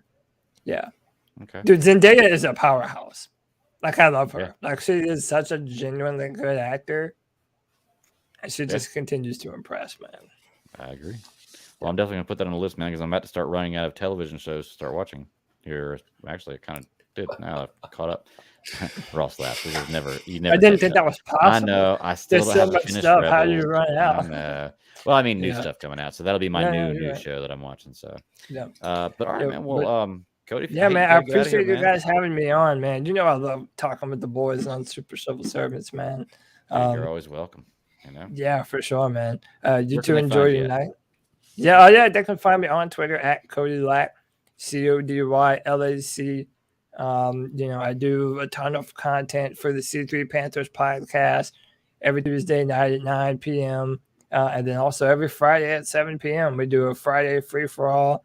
It's about the Carolina Panthers, but dude, if you want to come in and talk about other teams or whatever it is, yeah, I'll let people join the show too. That's the whole point. If you want to come on and hang out and talk, yeah, that's the show for you, man. Friday at 7 p.m. Also, I'm the Panthers analyst for drafttext.com, where I write for the Carolina Panthers. So, yeah, check out my draft content there. And that's it, man. Cody, always talking Panthers football, man. Doing a great job of it. Great to have you around. And I'll see you Tuesday night. Yeah, that's it, man. All right, buddy. Appreciate you, Have a good one, boys. man. Later, Greg. Later, Ross. See you, bud. And then there were 2. So funny, the rule of 2, because I actually just finished the Bane trilogy today. Amazing. And I'm a little upset that there's the Revan book, and then there's like, what, 5,000 years? Or no, like 1,000 years to the Bane book. I've got this timeline wrong. I know Nathan's going to get on to me about it. Till the Bane trilogy. Then there's X amount of years until the Thrawn trilogy. And it's like, why is there so much space between between the Plagueis book? So why is there so much space between all these? Like, we got so much time to tell about all this stuff. Well, they did it to tell stories. If you reach far enough, yes, more stories. If you reach far enough, then you can keep your stories separate and you can give yourself plenty of room. You know, it's kind of like you want to be the only kid in your sandbox, you know? You don't want other kids to come in there and start messing with your stuff. So if you have a long enough of a time gap, then you can do that. Yeah. I guess that makes sense. Well, Nathan told me it's because they sold it because George Lucas sold to Disney, and they said that all that stuff wasn't canon. Was why we didn't get any more books, and I guess that might make sense too. Well, I mean, that is why, but yeah. But, and in the big picture of it all, you know, I mean, like, but even now God, I can't keep all of the news straight sometimes, you know, like but last week we were talking about the difference between the timeline for Obi-Wan versus Boba Fett, and it's not very far. But when you start talking about all of their other stuff, you're just like what you're describing. Why is it so far apart? What is going on? And I know why they're doing it, because they want to tell stories for you, for me, for kids, for new people. No, you know, they want something for everybody. They just focus on telling stories for me. Everybody else. That's the Sith way. That's the way a Sith will do it. Just saying. But no, yeah, I finished this today, man. They're great. I'm gonna start Revan tomorrow, I think, and then I'm do Plagueis after that, and then I'm gonna get into the Heir to the Empire trilogy of books. I've got that Scoundrels book, and then I think I might be out of Star Wars. Oh, I need to look into the I've got the Maul books too, and I have one Vader book, and the Cloak of Deception. So I do have a lot of books still left. But I want to look into those Lost Books of the Sith, or Lost Tribes of the Sith books. They should be pretty fun. But anyway, enough about that. Ross, we're running a little long here. Start talking about Peacemaker. Do you want to watch one more trailer and then talk about Reacher, and then we'll save some trailers for next week whenever Miss Taylor's with us? How many Back with trailers us you got? well, we have the Nope trailer, the Jurassic World, Moon Knight, the Adam Project, and Lord of the Rings. Were all the movie trailers from the Super Well, Bowl. Nope was kind of a horror thing. I don't know. I mean, it's not typically up our normal alley. Yeah, and I'm Um, sure they're great movies. I've heard great things, but I haven't seen any of the other ones either. So I'd really have to, because it's well, I'm gonna connected tell you to. right now. I don't have a whole lot to say about all of them. Mhm. So I mean, if you want to breeze through them, we can breeze through them. Oh yeah, I mean, sure, okay, cool. Well, let's do the. We'll just start with the Jurassic World one then. Let's do it. Let me. We'll just talk about it in the background. What's going on? Let's do this. I will tell you that what I do remember seeing about this was nostalgia, and it was the same thing that I felt from the Jurassic World, the third Jurassic Park movie. Mm-hmm. You know, seeing Sam Neill, I mean, Oh, I gotta do this. Stop that. Let's see. There we go. there you go. Don't want to have that sound on. All right. Yeah, you're absolutely right though. This one's total nostalgia. It's just funny because like this is what the 6th movie into the franchise, Yes. and it's just now coming to the point where what probably would have realistically happened after the first movie in the franchise, where they're Yeah. dominating the world, taking over the world. But I mean, you got to get it there, I guess. I love this franchise. You know, for me and you, what 95 was that when the first one came out? Sometime right around there. Yeah. Somewhere right in there. It was 94, 95. We were what, 4th, 5th grade then. This was changing, like game changing for movies. You know, Dude, seeing for dinosaurs, amazing. the practical effects, yeah, it was just absolutely amazing, and it had great computer animation for back then, but now it's, I mean, look at the computer graphics and this kind of stuff now, man. Like it's insane. And what's funny is, of all these, the first Jurassic Park movie is still my favorite. Oh yeah. Maybe it is just the nostalgia, but I love the story through and through. I could watch that movie 100 times over and never get tired of it. I think I'm just now getting to the point where the jump scare with the raptor at the end doesn't get me though. It took me a few years to not jump every time I saw that. So even when I knew it was coming. But yeah, you're right. This one's a total nostalgia movie. Looks exciting. It's going to be like every other Jurassic Park movie. Hey, there's dinosaurs. They're loose, and we've got to not get killed by them, and somehow stop them. And there's Bryce Dallas Howard. There's Bryce Dallas Howard. Yeah. And there's Jeff Goldblum. So having all these people, like I mean, I love Bryce Dallas Howard. I mean, besides like her directing chops, I mean, what I do see her acting, I think is fantastic. Man, you want to talk about someone that has come so far.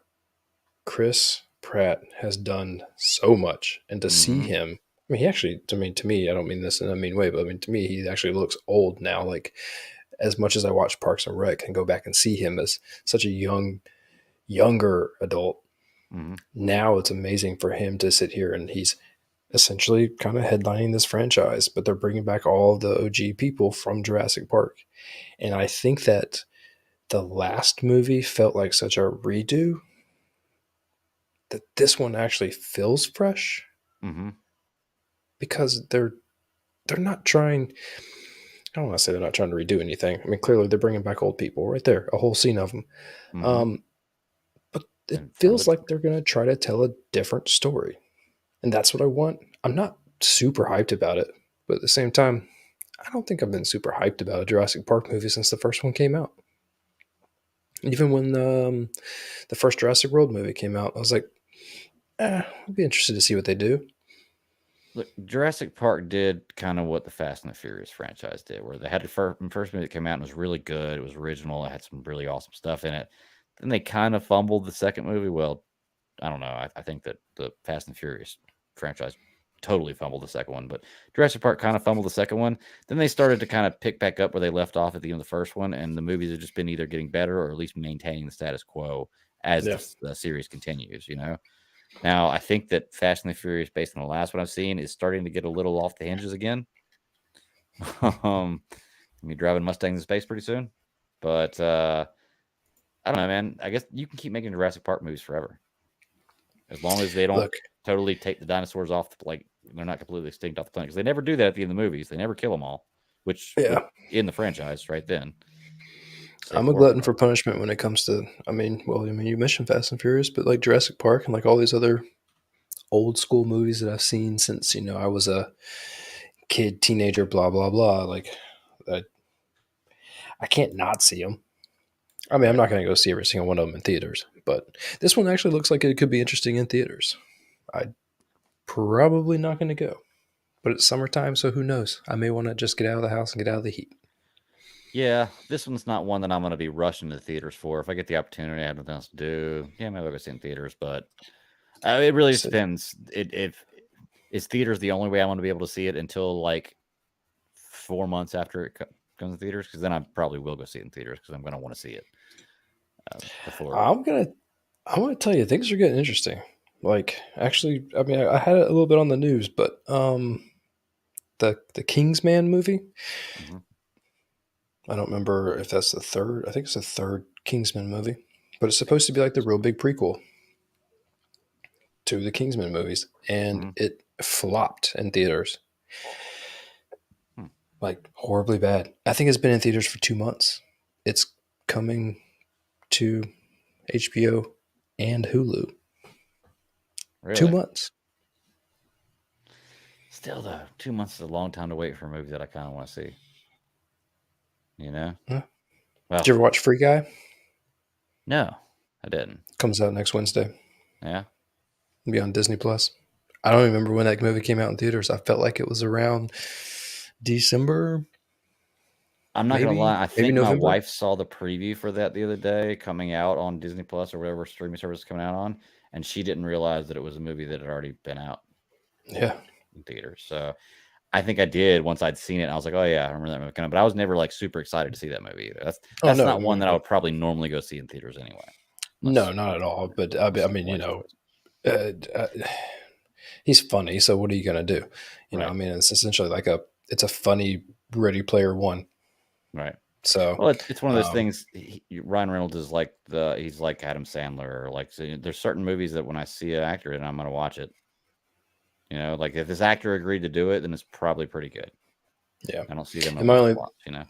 my only point for bringing up any of that was just like we don't know. We don't know how long it's gonna take anymore. Things Mhm, like I feel like the schedule is so. It's Rochambeau. Who's gonna get it in the end? I mhm. don't know. But I mean, Jurassic World, I'll catch it at some point. It looks good.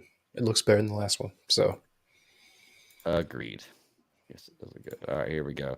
And we already did the Moon Knight when the first teaser came out, and we got this new trailer, which doesn't give us. I mean, I guess the teaser was like a minute and 12 seconds. The trailer's like what 2 minutes 37 seconds. So yeah, I guess you got like a minute and a half more footage. I don't know how I feel about Ethan Hawke. Okay. His face, the hair, the everything. Like I hope that he is which he should be a very like mentally complex individual. Hmm. Because if he's not, then I don't know what he's doing. Messing with a crazy psycho dude. So Can I be honest with you? Looking at this before, seeing that scene with Ethan Hawke in it, until you just mentioned that, I didn't even realize it was Ethan Hawke. And then as soon as oh you said really? it, and I looked at it, and I was like, "Oh shit, that's Ethan Hawke." So yeah, that's kind of crazy. This is just tough for me because I don't know anything about Moon Knight. I'm not gonna lie, never read anything on Moon Knight. The only thing about the character, I've said it before. The way everybody's always described it to me is like a Marvel's Batman, but I don't see that in this preview. It's Marvel, so I'm gonna watch it. It's Oscar Isaac. I like him, so I'm gonna watch it, and it looks really good. I just don't know anything about it. Like I don't know what his deal is. He obviously has some kind of um, phobias, Yes. issues. Yeah, he's should remember what it's called, but it's essentially a split personality disorder. Okay. Um, so he thinks that he's multiple people. He doesn't know who he is at any point in time, and what he's starting to get confused about is his worlds are starting to blend together. But not only that, you get this whole extra part thrown into it. I can't remember the. Jeez, I can't remember the dude with the beak's name. Either way, he's essentially losing his stuff. He's losing it because at the end of the day, he doesn't know when he's awake, when he's asleep, who he is, or what's going on. And I mean, you have to understand that would break somebody. Yeah.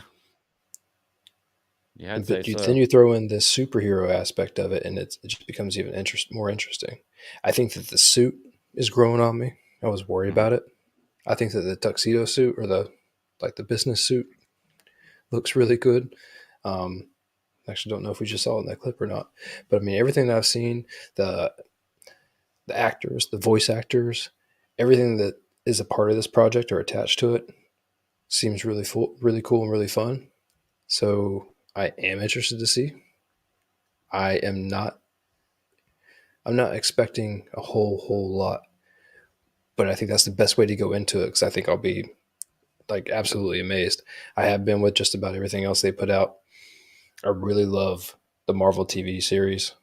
I think that it is such a hidden gem for them to come and throw all this stuff out at us. Yeah. Kevin says in the chat room, says he's crazy Batman. So I guess it's forget the Batman story. But yeah, no, I agree with you, man. I mean, it's Marvel, and especially with, like you said, with what they've been doing with the TV shows lately, it's highly impressive, and I'm excited to see Moon Knight. I'm excited to learn about a new character. I think that's the coolest part about it is now I'm so involved in this Marvel world that of characters that I don't know much about, I'm getting to learn a whole lot of new stuff without having to buy a ton of comics and read up about them. Yeah. And I think that they're really going to be able to, like, with all these different avenues, not avenues, but character avenues, I think that they're really going to be able to bring in a lot of what you know and a lot of what you don't know at the same time.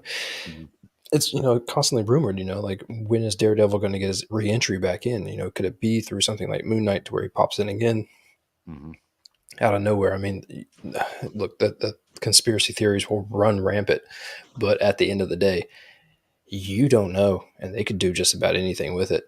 Anything they want. Yeah. I think that it looks totally interesting. I was with the teaser trailer that we got first. I was a little meh, but I did like this trailer a lot more. Same thing with the Strange trailer. Like the first trailer was very, I get where they're going with it, but then the second one came out, I'm like, holy shit!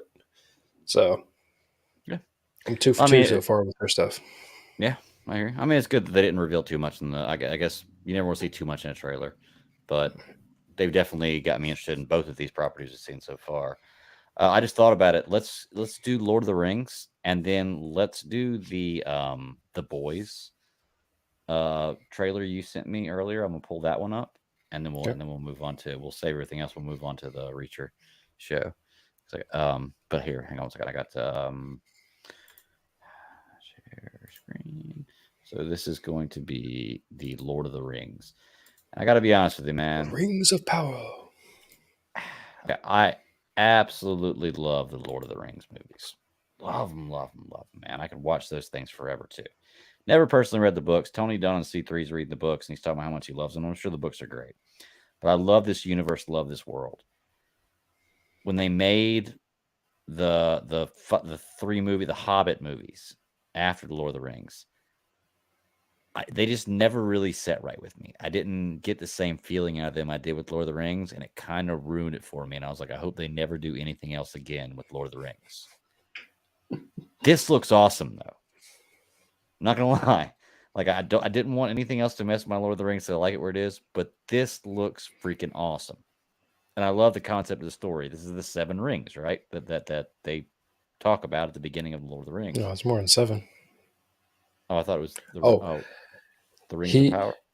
Kevin just said it. You go ahead and throw that up there. Too much CGI, because that's exactly what my mind thought of right off the very first shot of this trailer. Okay. I totally feel like it is a borderline animation.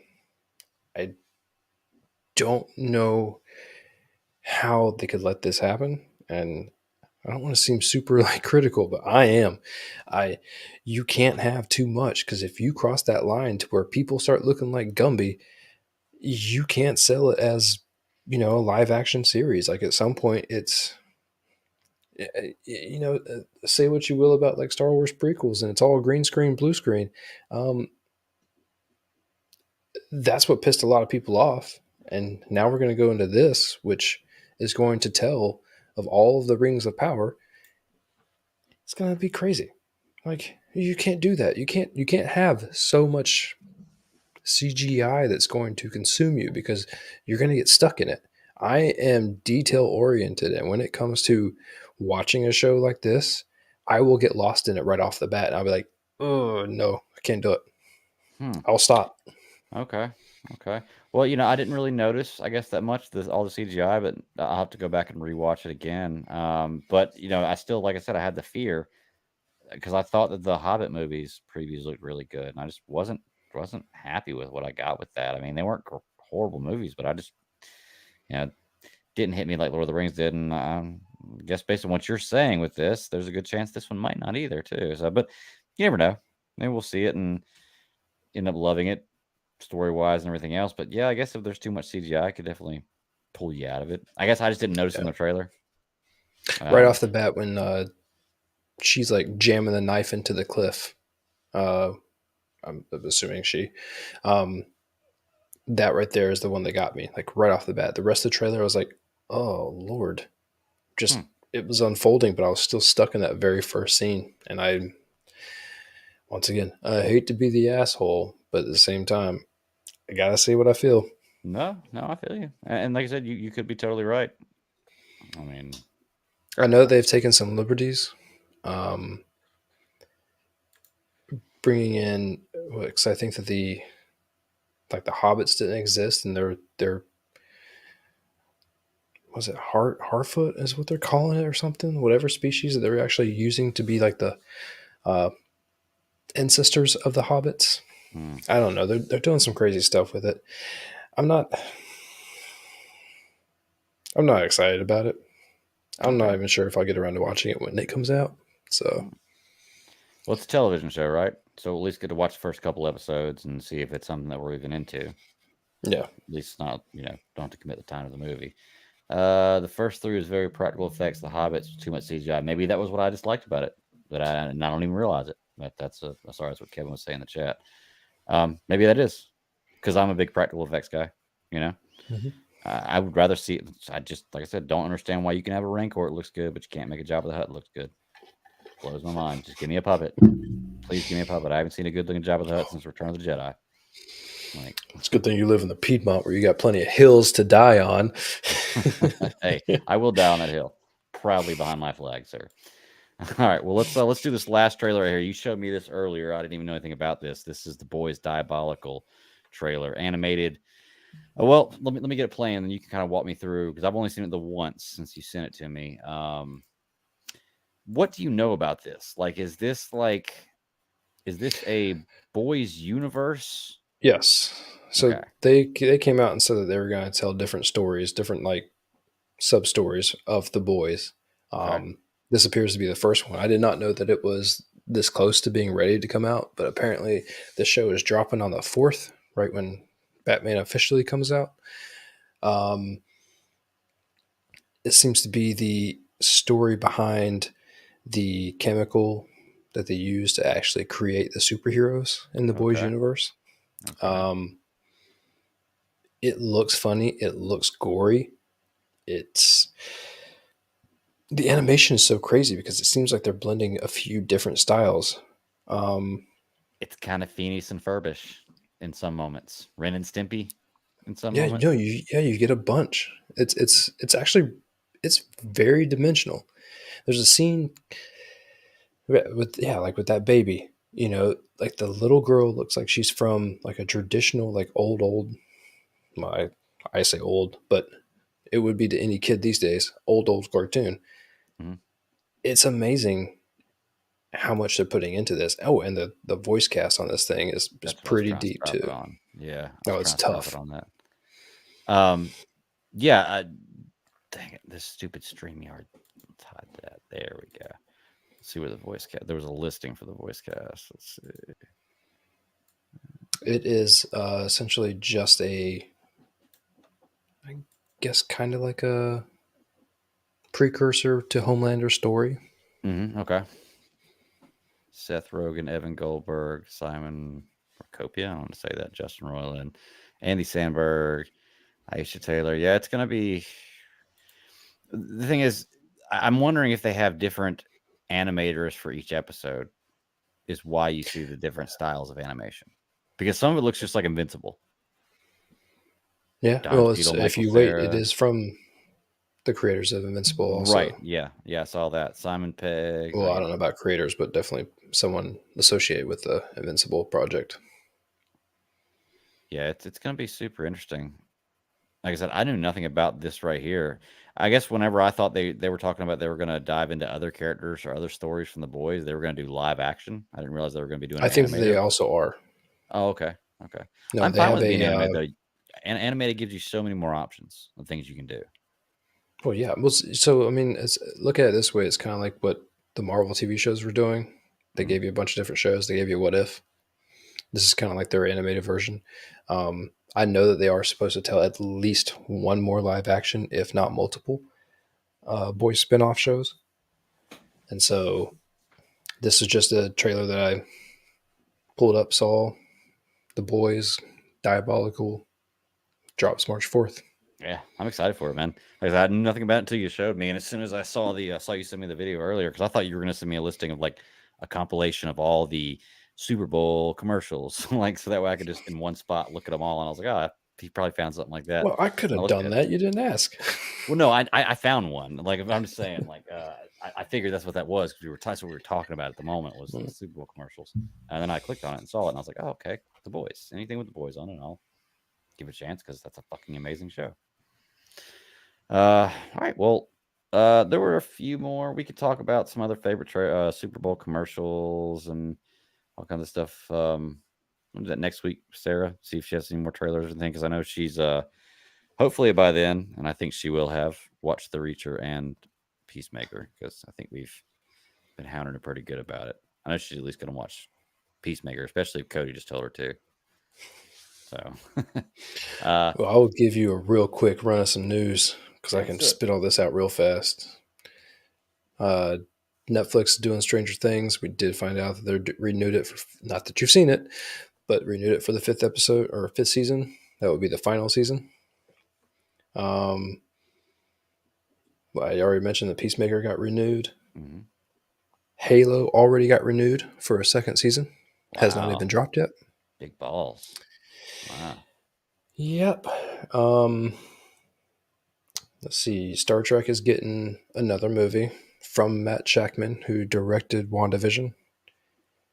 That is supposed to be coming sometime next year. They're talking about it. It's going to be in the Kelvin timeline with the original characters. So as long as they pin everyone in and get them contracts, and then it'll be good to go. Nice. Let's see. HBO Max is going to do a live action Wonder Twins show. I saw something about that when I was looking through previews here of different stuff. I saw something about twins. Mm-hmm. They're doing the live action Wonder Twins show, huh? Which I did not know will not be the first time they showed up in live action. Apparently they showed up in Smallville for like a real small role. So, yeah. That should be beyond that, Star Wars news. Be a little spoilerish. So if you don't want to find out some Star Wars news, don't listen. But a little bit of Obi-Wan stuff. We did get Jimmy Smits to come back.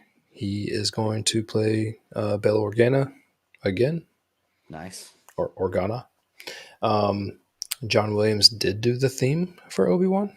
So we were probably going to get other composers, but John Williams himself did the theme for the actual show.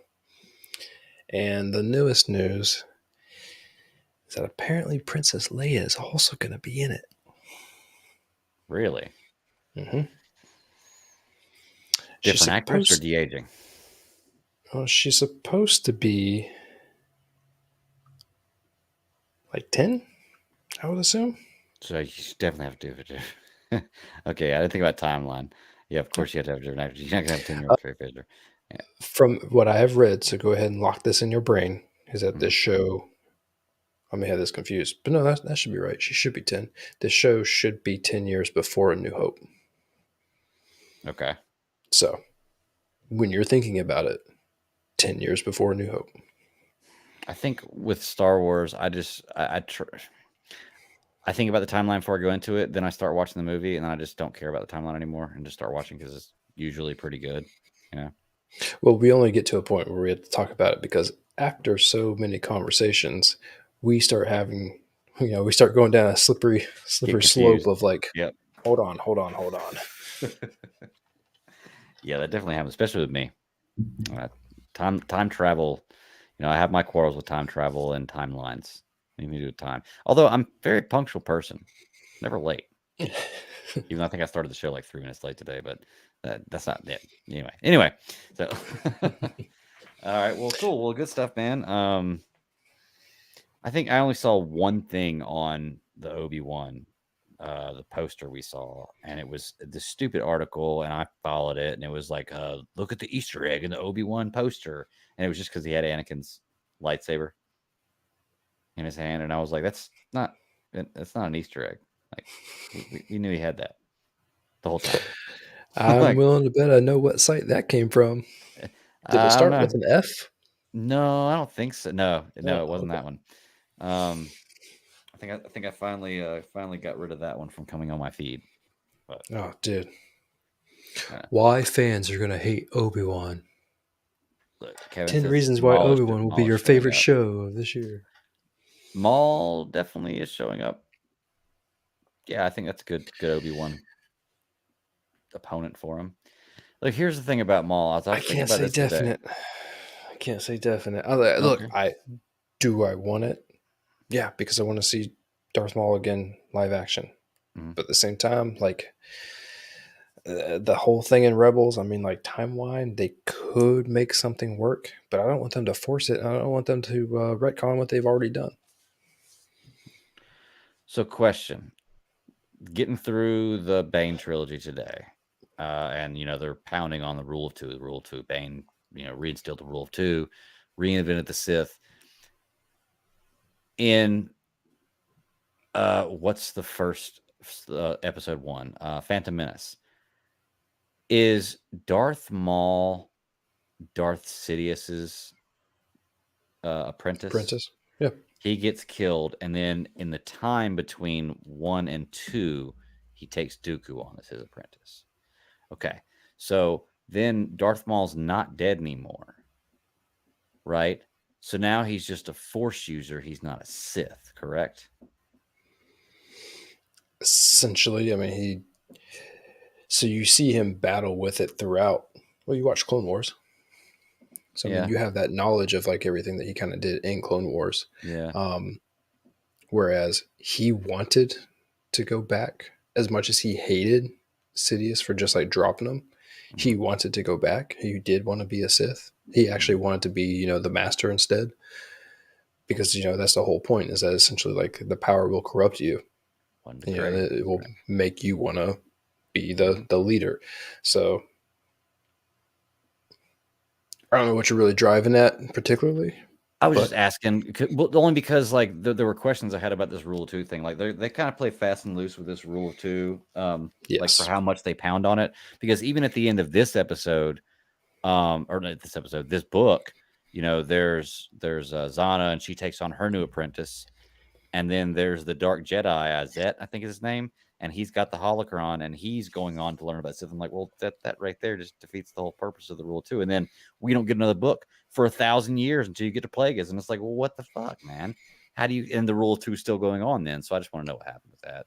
I just thought it was kind of weird. They're fast and loose with the Rule of Two. I'm going to tell you right now, the Rule of Two is essentially turned into the same thought process that I have on this whole Jedi commitment, which actually, I mean, that was last week's news, but they're talking about coming out with a new trilogy, which I don't know if they should not consider it episodic, but I don't know what they're going to do because, Disney's got all the money. They do whatever they want to do. They're supposed to be coming out with a new trilogy that is more along the lines of rebuilding the Jedi I don't know if it's supposed to be school focused or what they're going to be doing, but it's been hitting the news. It dropped like Saturday after our show last week, Mhm. and I read it and I was like, yeah, I'm not going to show anybody because I don't know how much weight this really holds. Throughout the week, it picked up steam. Here's the deal: like, we have so many unknown trilogies, so many unknown Star Wars movies that I don't know what's what because they don't attach anything. Because, to be fair, it's probably smarter not to give any sort of specifics as often as things can Oh yeah. change. Because once things change, it turns into the things at Disney are not what they seem.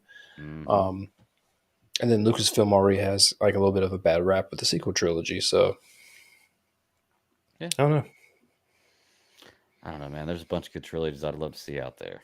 Put it that way, man. I just read two different trilogies that, man, I want to see those damn movies so bad. I can't stand it.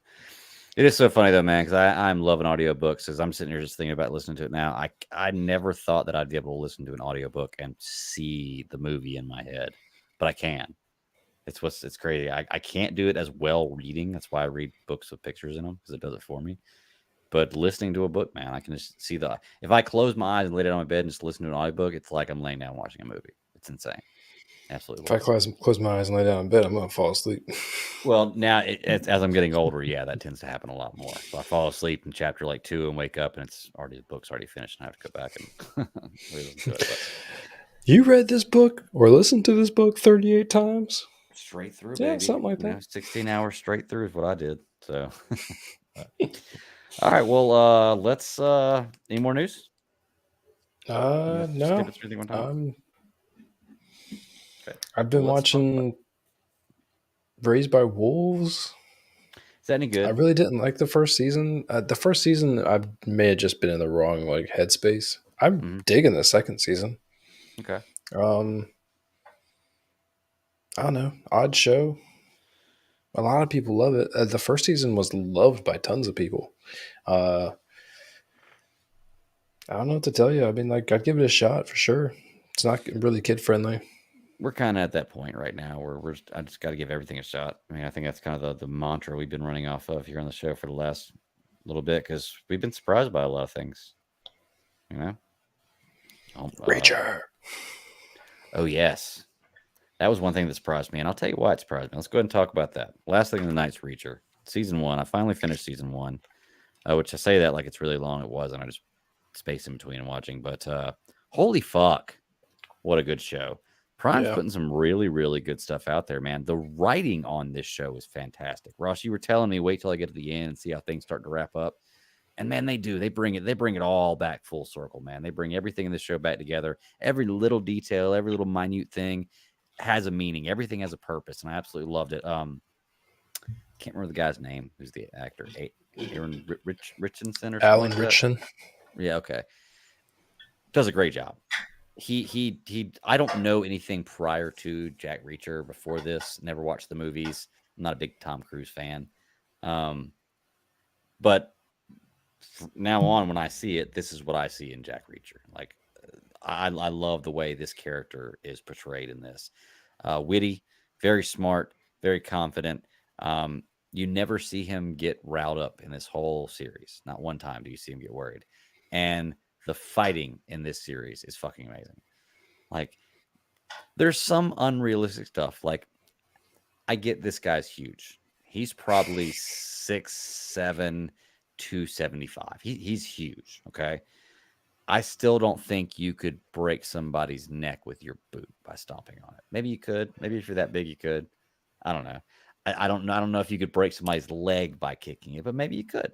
I'm not sure. I think he could. If you're that big, maybe, yeah. I think I guess 275 with force coming down on the back of your neck might do it. But that is one cool way to kill somebody. He steps in the back of their neck. It's crazy. He put 30 pounds on for this role. Did he really?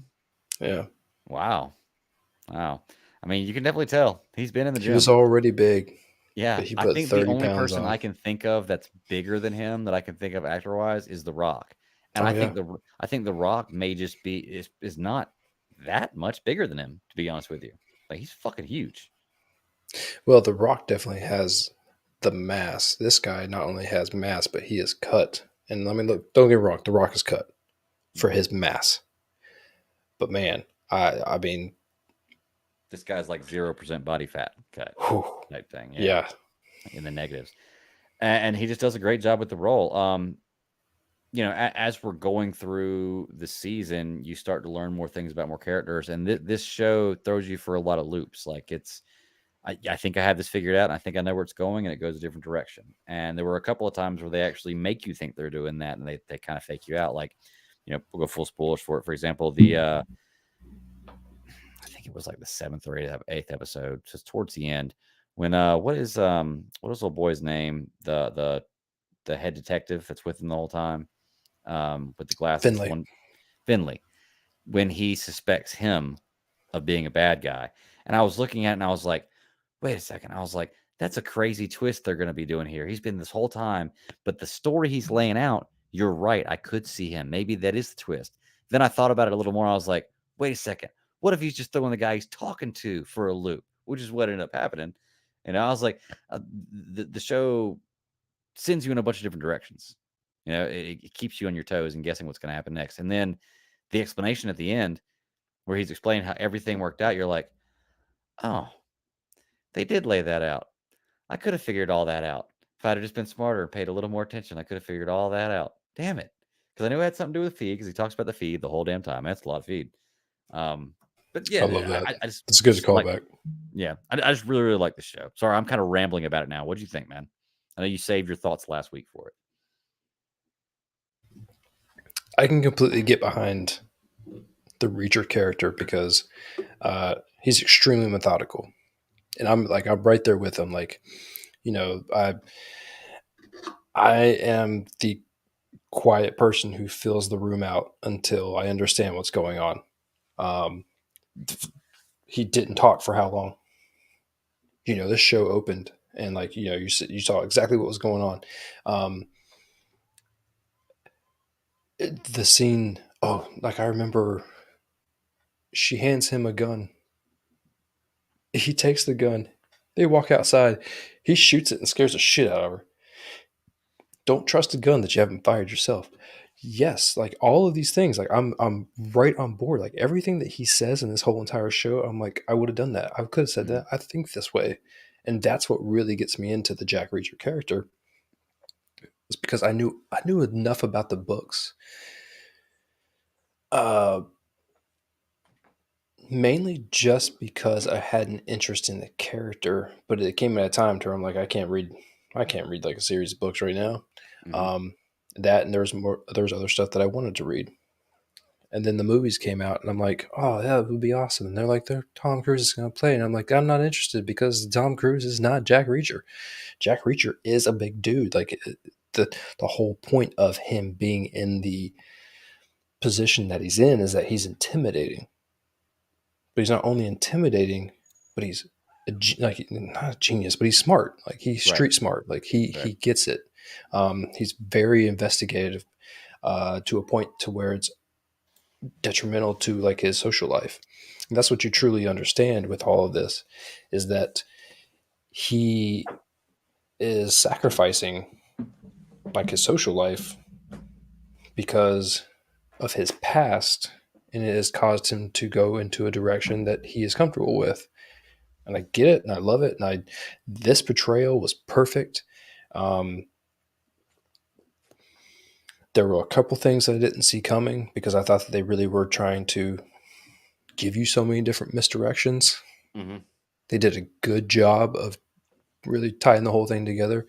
Clearly, it's going to have something to do with everything that he mentioned every episode. I don't want to spoil too much of it if anyone wants to watch it, but I highly recommend it. It's 8 episodes. They're hour-ish episodes. Yeah, and they're 40, 50 minutes. Yeah.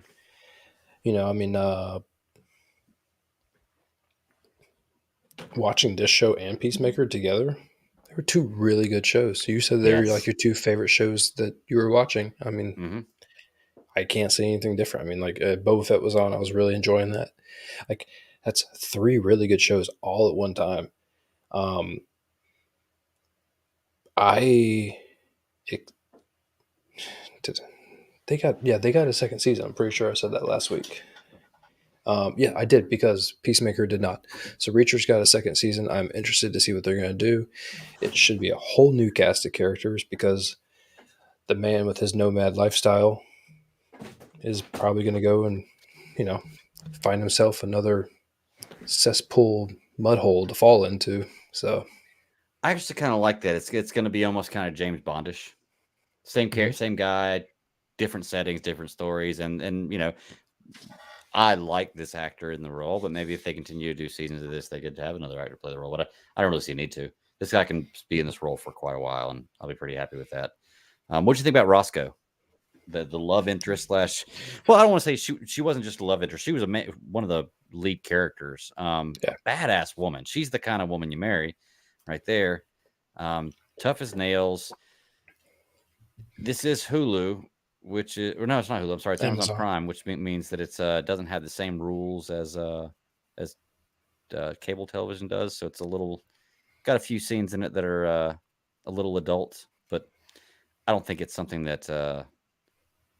I think about it. There are a few scenes in it that I don't know. Maybe I wouldn't want the kids watching, but I mean, in all honesty, like it's not super bad on any front. No, it's not. A little bit of nudity, and there's some pretty grotesque stuff, like the way they're murdering some people. They're crucifying them, cutting their balls off, and making them eat their own stuff. Yeah, you don't see any of that, but that. some of the stuff's like, well, that's But all in all, like I said, it's a great show. Roscoe is a great character.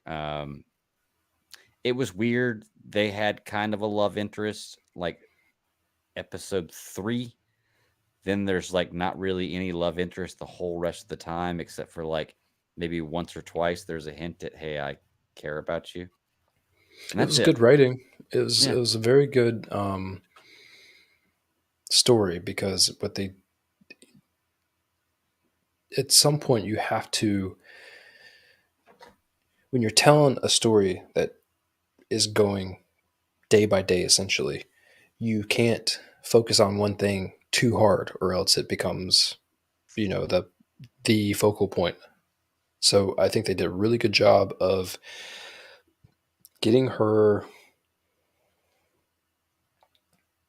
She comes into the screen and, she essentially gives you the vibe that, she's going to put you in the kitchen to make a sandwich for her. Mm-hmm. She kicks ass. She ends up being, she gets her life there. That's where I'm trying to go with it. She gets her life and her home threatened to a point to where like things become personal for her. And that tangents off to like, hey, you may be one of the few cops here that aren't twisted or corrupt. So like, not only are they out to get all the cops, because they start picking cops off, they need to do something with her. They did a good job. They didn't make it seem like, hey, we're taking you out of the game, as much as they did like, you can be better served doing this other thing. So if you go do this other thing, then we're all going to keep going forward on this investigation. And like I said, the timeline is essentially day to day. So it doesn't seem like they're really pulling her out of the game. I think it's important to remember too that they make Jack Reacher very, very much interested in like asking about her or calling her whenever he finds something out. So they don't make it seem like he just forgot about her. To show that there is a love interest, they do that in different ways that works out actually really well. Mm-hmm. And they kind of explain at the end too, when he's saying goodbye to her, and she's talking about the people, the nomads, and the campfire, and he even tells her, he's like, if there was anybody who was going to make me sit by a campfire, you probably be you. So I want to see where they go with the next season. I want to see if they bring him back to the same area or not. I think they go to a totally different area, though. I think that was the whole point of him walking away at the end. Like he's walking down the street. Yeah. So it'll be pretty cool. See some new characters in there. Finley as a character is one of those guys that like, I never disliked him, but he wasn't one of my favorite characters throughout the majority of the show. And then you get that one moment in the car with him and Reacher where they kind of talk to each other, because this whole season he's been spinning his wedding ring. He never explains to anybody why he's come down from where he's at. you finally start to understand this guy. He gives a story about how his wife had died, and and I do love that in that moment, neither of these two guys are babying each other about anything with their problems. They're both being very bro-ish, very type friends, and they're both kind of accepting it and learning from that. And I like that what Reacher tells him about the situation, about this not being your fault, and it's stupid if you believe that. He says if that's stupid to think that, and if you believe it, then you're stupid too, which is a mean thing to say to somebody in a situation like that. But it's brutally honest, Mhm. and it puts him to the point at the end where that's where he's going to go do whenever he gets done. He's going to go back to Boston for the reasons that he said he was left there before, which is cool. It made you enjoy the character a lot more, which is why when it gave you the misdirection that he was going to be a bad guy, I was like, oh, that's a good misdirection or a good like twist that I didn't see coming. But no, I don't want him to be a bad guy, and it turned out to work out for me. So They're really trying to show him as a complex character, and they did a good job. They make it seem like Reacher's got him figured out, but then he doesn't. yeah, Then they make him seem like you don't know who or what he's about, Mhm. but you know that he exhibits all of this weird behavior. So yeah. Well, and that's another thing Reacher portrays so much in this is being able, and I think he says it in the last episode when he's talking to Picard at the restaurant. He's like, how can you feel like you can get inside a man's head so like that quickly without even meeting him or just looking at a map, and you feel like you can get inside his head? And then he starts getting inside his head, starts talking to him about stuff. And I'm like, that's how he does it, and it's so smart the way he does it. And then of course at the end you've got, I love the way they broke it down where you have 3 bad guys at the end and 3 heroes at the end that are fighting individually, these bad guys, which by the way, Picard's death, damn, what was that he got smashed by? Like he got pushed into something, smashed by some kind of compactor. Terrible yeah, I damage. don't really remember. He probably didn't feel it though. Not gonna lie. I hope he felt it. Yeah, well, if you did, it did only for a second. I know that, but yeah, overall, just great writing on the show. I'd recommend it to anybody. It's the number 1 show on Prime right now. I've recommended it to a few people at work that are a few episodes into it, and they keep telling me like, yeah, it's getting better and better episode. It does, because every episode you get a little bit more meat off the bone. You get a little bit more of the story, and you can start to figure it out. And then when you find out everything that's actually happened and the whole thing that's going on, you're like, oh, I should have known that. Like I had an idea of that, but I should have known that. Like now that But you there are lay it other out for shows. me. There are other shows just like that too. Jack Ryan. Jack Ryan. Yeah, So, that's the one. It recommended that for me as soon as Reacher was over. Question though. Did you watch Jack Ryan? I watched the first few episodes of it. I really enjoyed it. Just never went You back got to to watch it. Yeah, it was really good. The first, I love John Krasinski, and Jack Ryan was more of a video game than right. Yeah, it was Tom Clancy. Okay. Tom Clancy's Jack Ryan. Okay, that's what it was. Yeah, I was say I remember it being more of a video game than reading books. I never read anything on it. But yeah, I enjoyed what I saw of it. I should go back and watch the rest of it, because if it's as good as this, then why not? It's very comparable. He's not nearly as like a profiling investigative type, but he does a good job falling into the right path of like where the show needs for him to fall into.